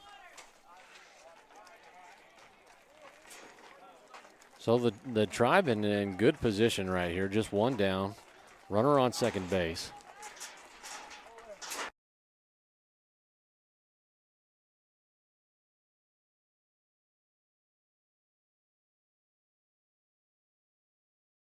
Ace.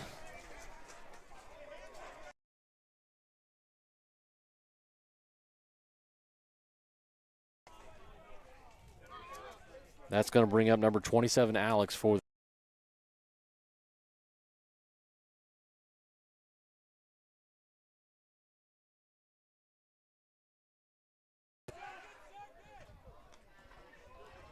and a little pickoff attempt, kind of lackadaisical right there. So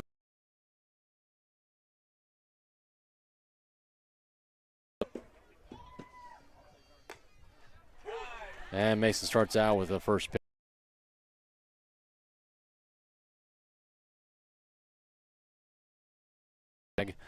Paxton Crowther maybe just a step in front of the back.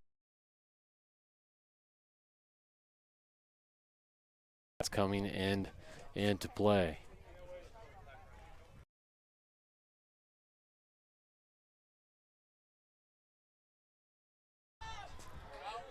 Foul out of play.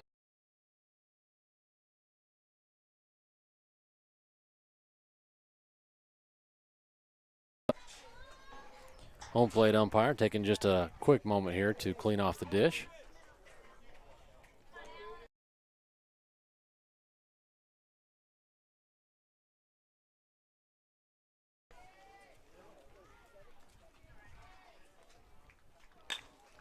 This ball right up the middle, folks. Going to be handled. And center field throws it all the way home. Bobbled the ball at first. That's Tucker Lee out there in center field, but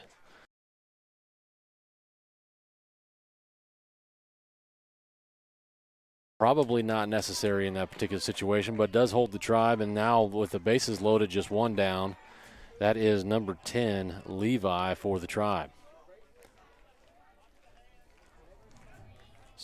So again, we have a tie game, 5-5.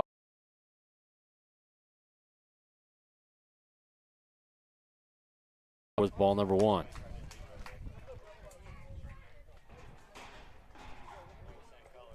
Got to figure Levi's probably going to be on the take here until he gets a strike. That would be my guess. Nope, he tries to lay a bunt down. That one rolls foul. And now he'll work with a 1-1 count.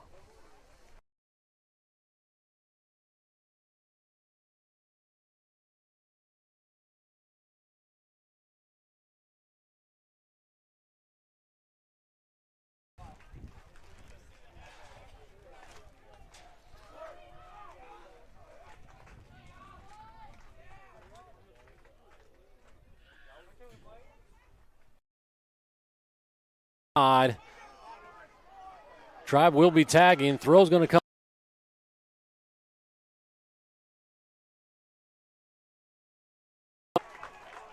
We'll take the lead.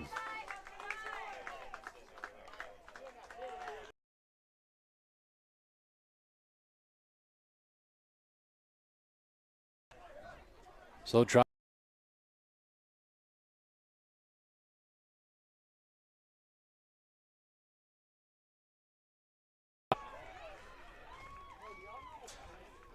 So Levi coming up big. That brings up number 5, Keegan.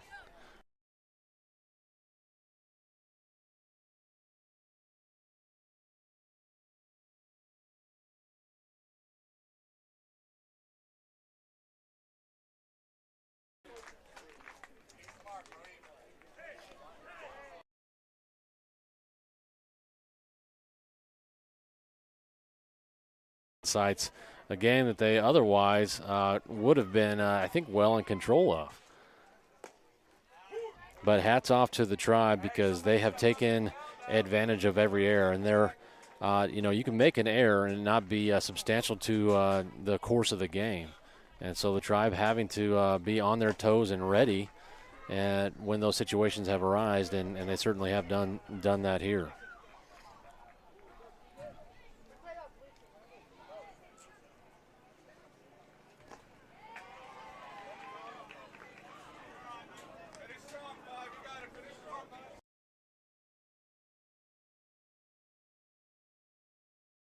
Trying to make it to the 6th inning here. And a strike 3 call. Gellender gets out of that inning. That was 3 strikes. That was 3 strikes.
Well, always a little bit of excitement right there, and Tribe fans and coaching staff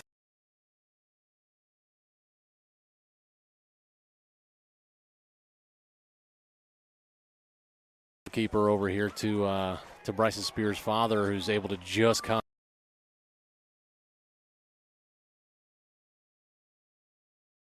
all over the umpiring staff, trying to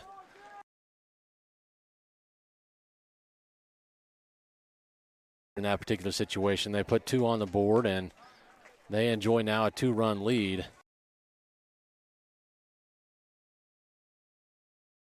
We have here now is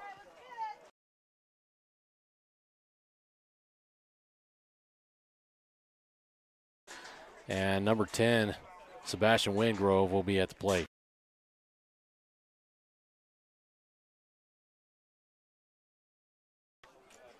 Big swing and a miss, strike 1.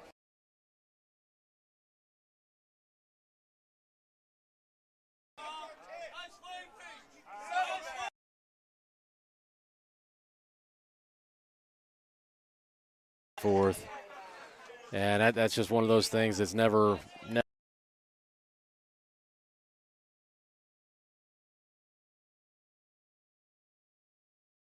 wanting to cheer on their team and want to see everybody come up with a W, right?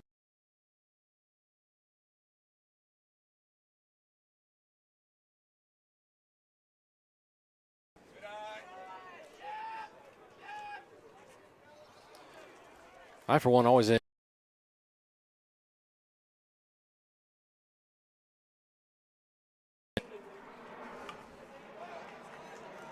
it's just really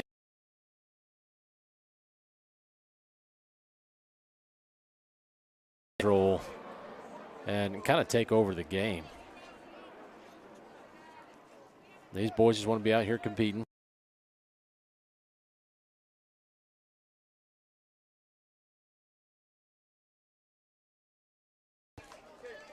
Nice looking pitch. For those of you that don't know what a backdoor curve is, going to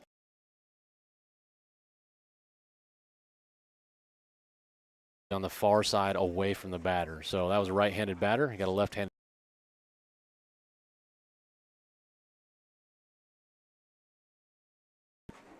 First strike 3.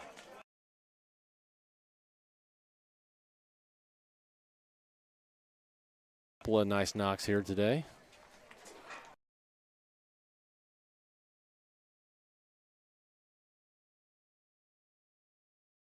Some good swings nonetheless.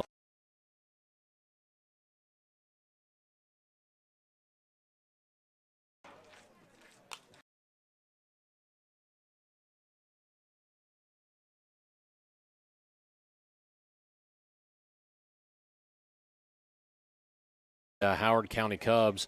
Looks like those guys are all here right now watching this matchup, and they'll be looking to take on their first opponent here just after this game. And a check swing right there.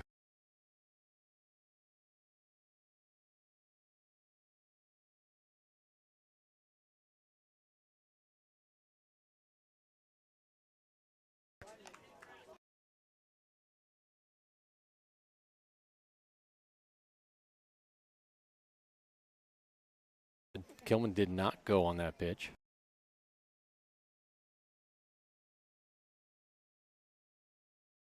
Much need.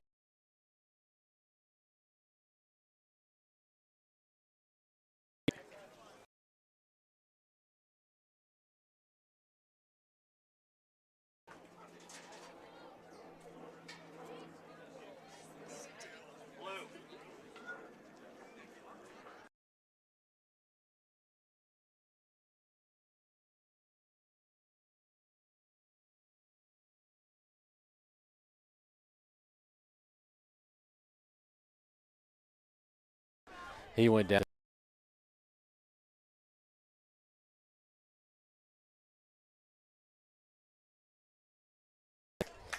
And now Paxton.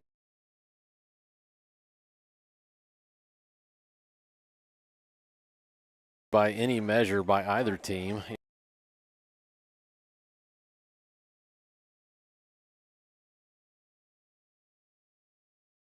On the fielding side of things.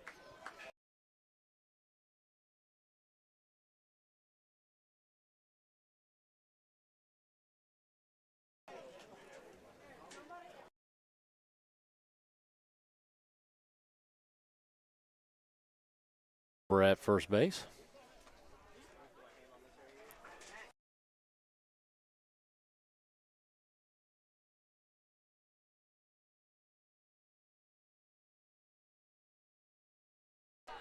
And ball high.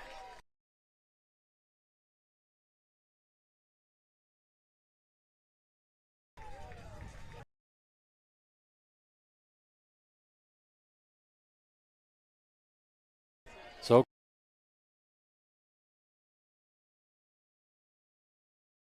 down is and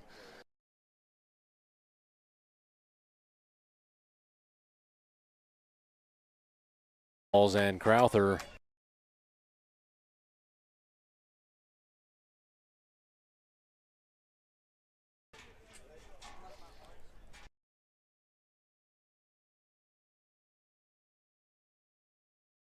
Coach wanting to have a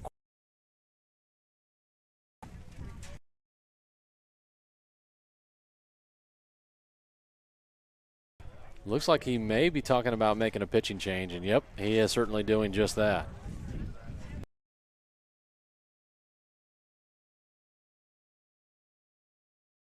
An important game for everyone involved.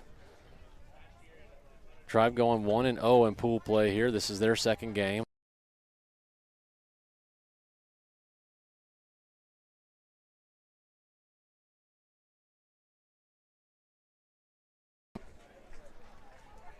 So I don't know, almost the entire the entire field coming out here and changing things up.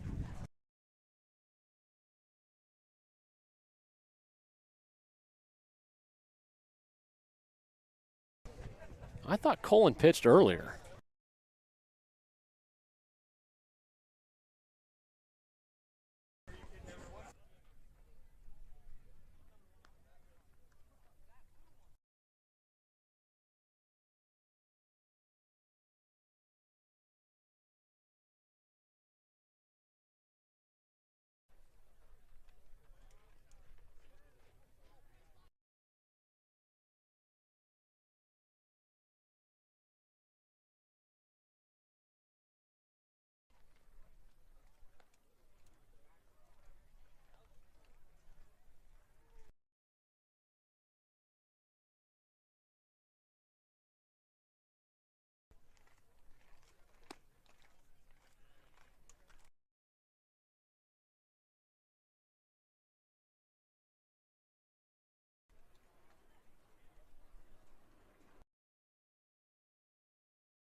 So,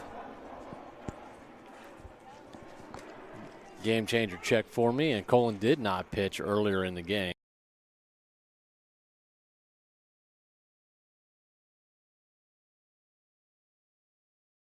Warming up, taking his warm-up pitches.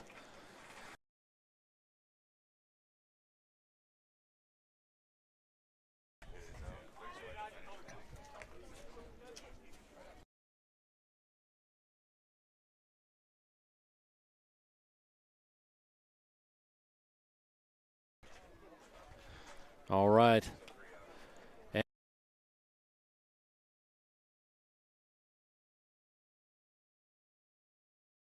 MacNSeitz with their last opportunity. Game time has expired.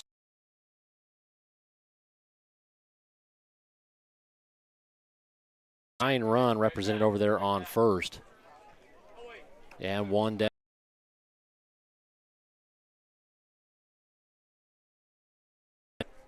Looked like Colin was sitting somewhere around.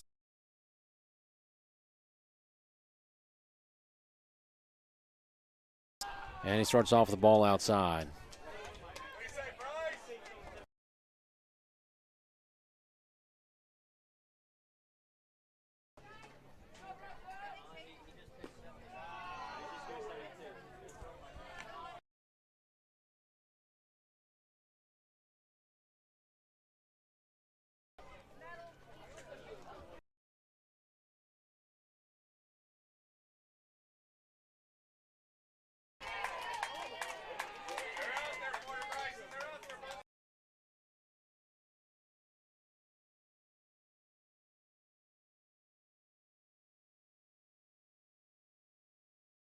Second base.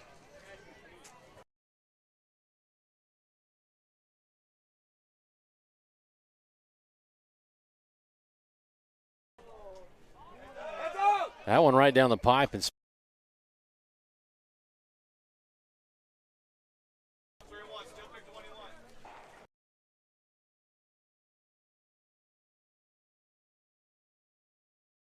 one right down the pipe. You seeing that and size it up, man. It's a good.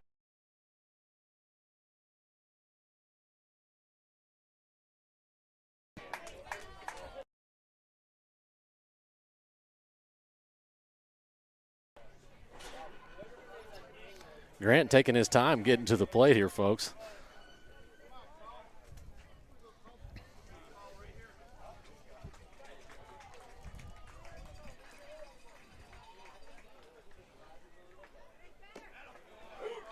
And a first pitch strike right there. So Colin maybe finding his mojo right there and getting one across the plate. Showing bunt, pulls back, and that's ball one. So we'll see if that pulls the Tribe out of their fielding positions. We'll see what Grant Warren's able to do. Saw the first baseman start to crash. Third.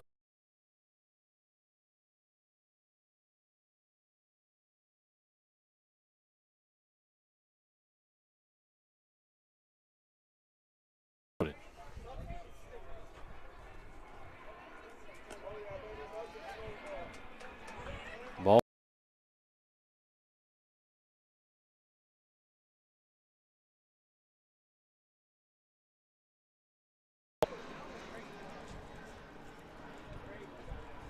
And apparently the JP Dodge Fields here right in the flight path of the airport.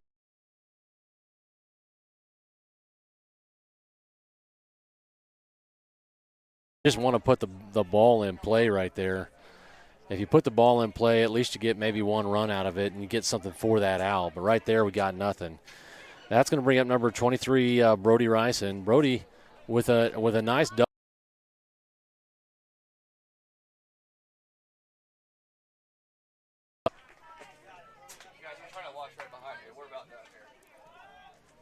You're like right.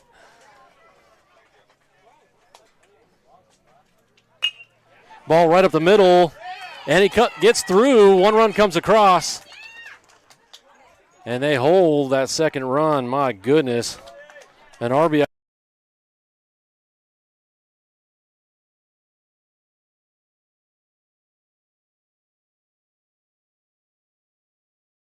that could have tied the game up, but that throw coming in from center field was well off the mark. Not anywhere.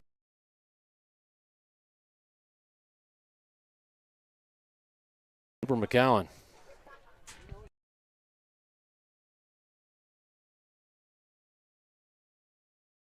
Misses on that first pitch with ball number 1.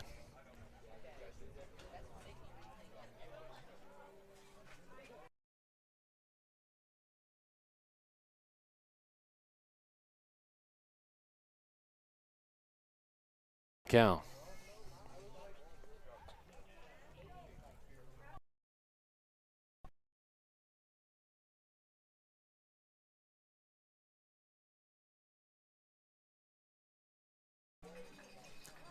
So 2-1 count. Cullen working from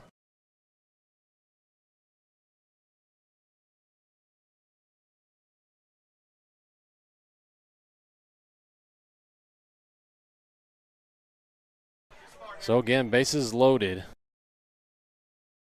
Coop draws a walk right here. That'll tie the game up.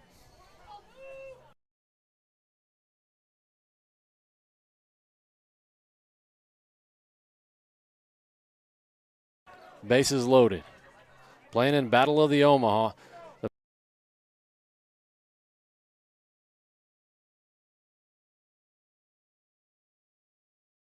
The game up, but let's not forget, folks, that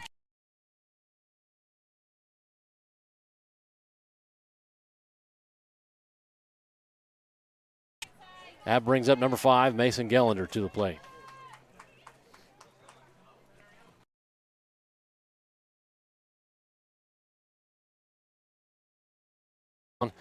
And that will be out number 3. So now the best outcome for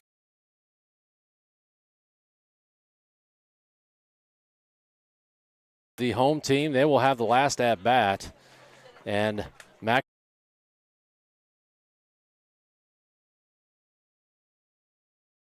tie the game and getting a better outcome than maybe what they were looking at with a loss.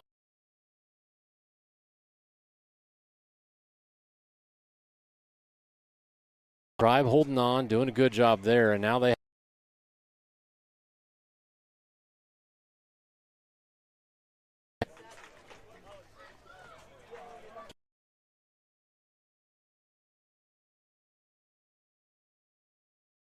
up and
all right, warm-up's all complete here, folks. And now we go to bottom. MacNSeitz makes a pitching adjustment.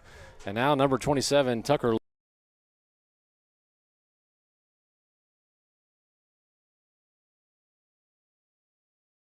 with 3 outs and the opportunity to win the matchup.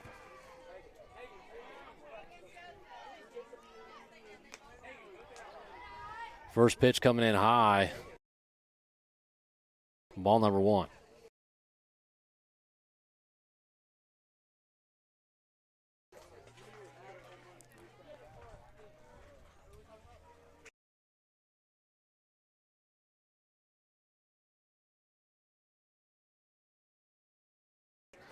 Doing his best impression of Nuke LaLoosh.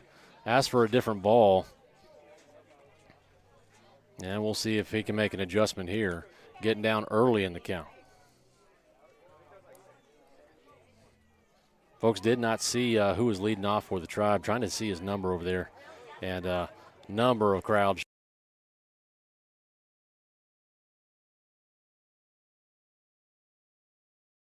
That is number 22, Cooper. Batting 9th for the Tribe. Working on a 3-0 count.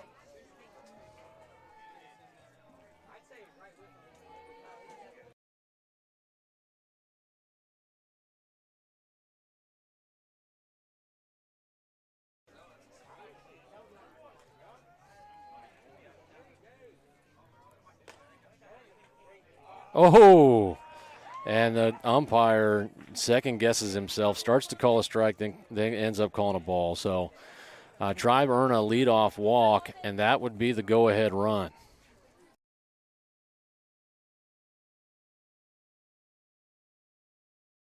A good job of is holding a runner over at first base and not giving up that second base.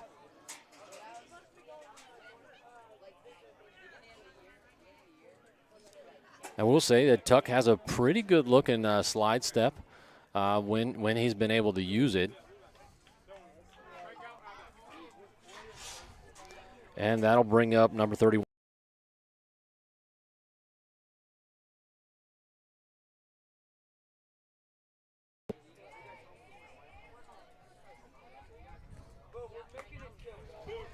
And strike 1 on a nice looking curveball right there.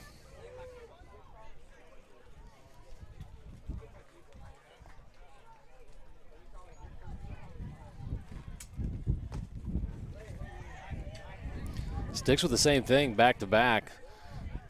That one going in high and inside for ball number 1.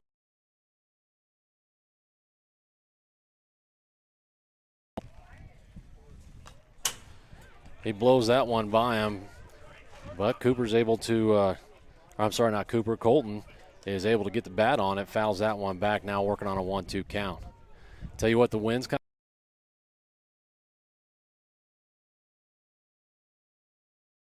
all across the field. And a nice looking curveball right there gets him swinging. And MacNSeitz now with 1 down. But that'll bring the Tribe back to the top of their lineup. And number 11, Kingston.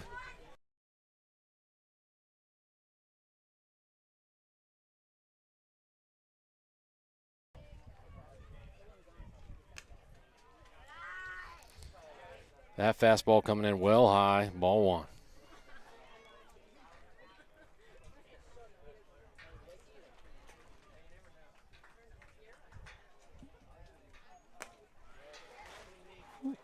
Ball number 2. That one coming in 74 miles an hour.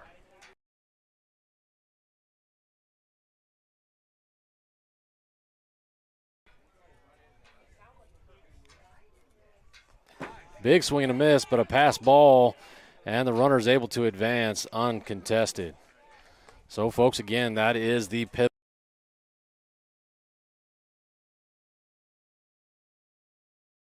Up here, 7-7. Game time has expired. This is the last at bat for the Tribe.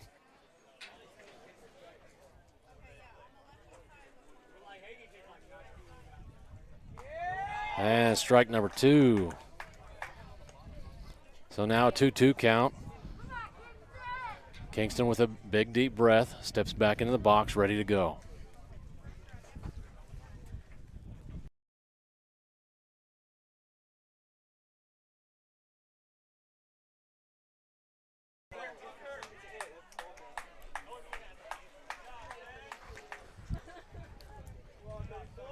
So Seabass doing a good job keeping that ball in front of him, gets the out, but the Tribe advanced the run over to third base. And this is where a situation where a pass ball becomes so insanely huge. Blocking at the plate.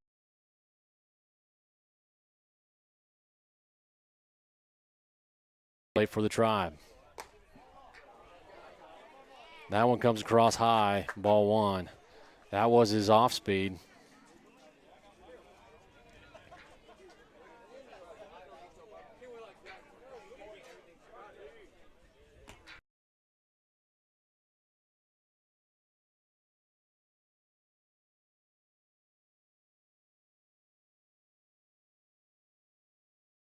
Corner. Swing and a miss, and he was behind that by easily a couple of seconds. That one coming in 71 miles an hour. So just looking for this third out here.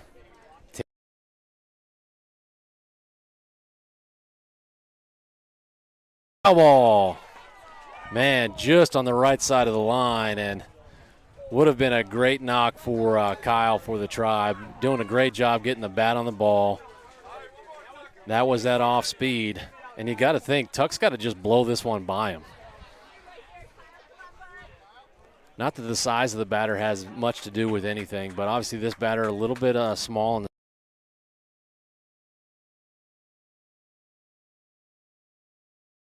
Oh, strike three call. And Tucker closes things out for MacNSeitz. MacNSeitz earning the draw right there. Tribe unhappy with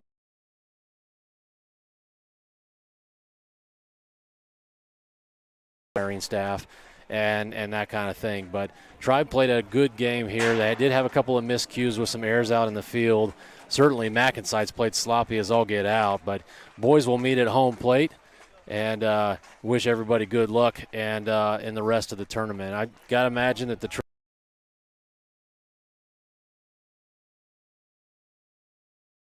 and our boys earning a draw on their first game. We'll play again, folks. We'll play here at 2 o'clock. I'm going to bust out some antennas, see if we can't get a little bit better reception here. I know that the feed, I've been getting some feedback, was pretty jittery. And even froze at least once, so making it almost unwatchable. But I'll pull that and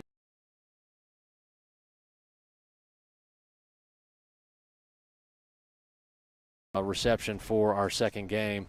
Good luck to the Tribe here in the remainder of the tournament, and please drop a comment or give us a like on that video if you've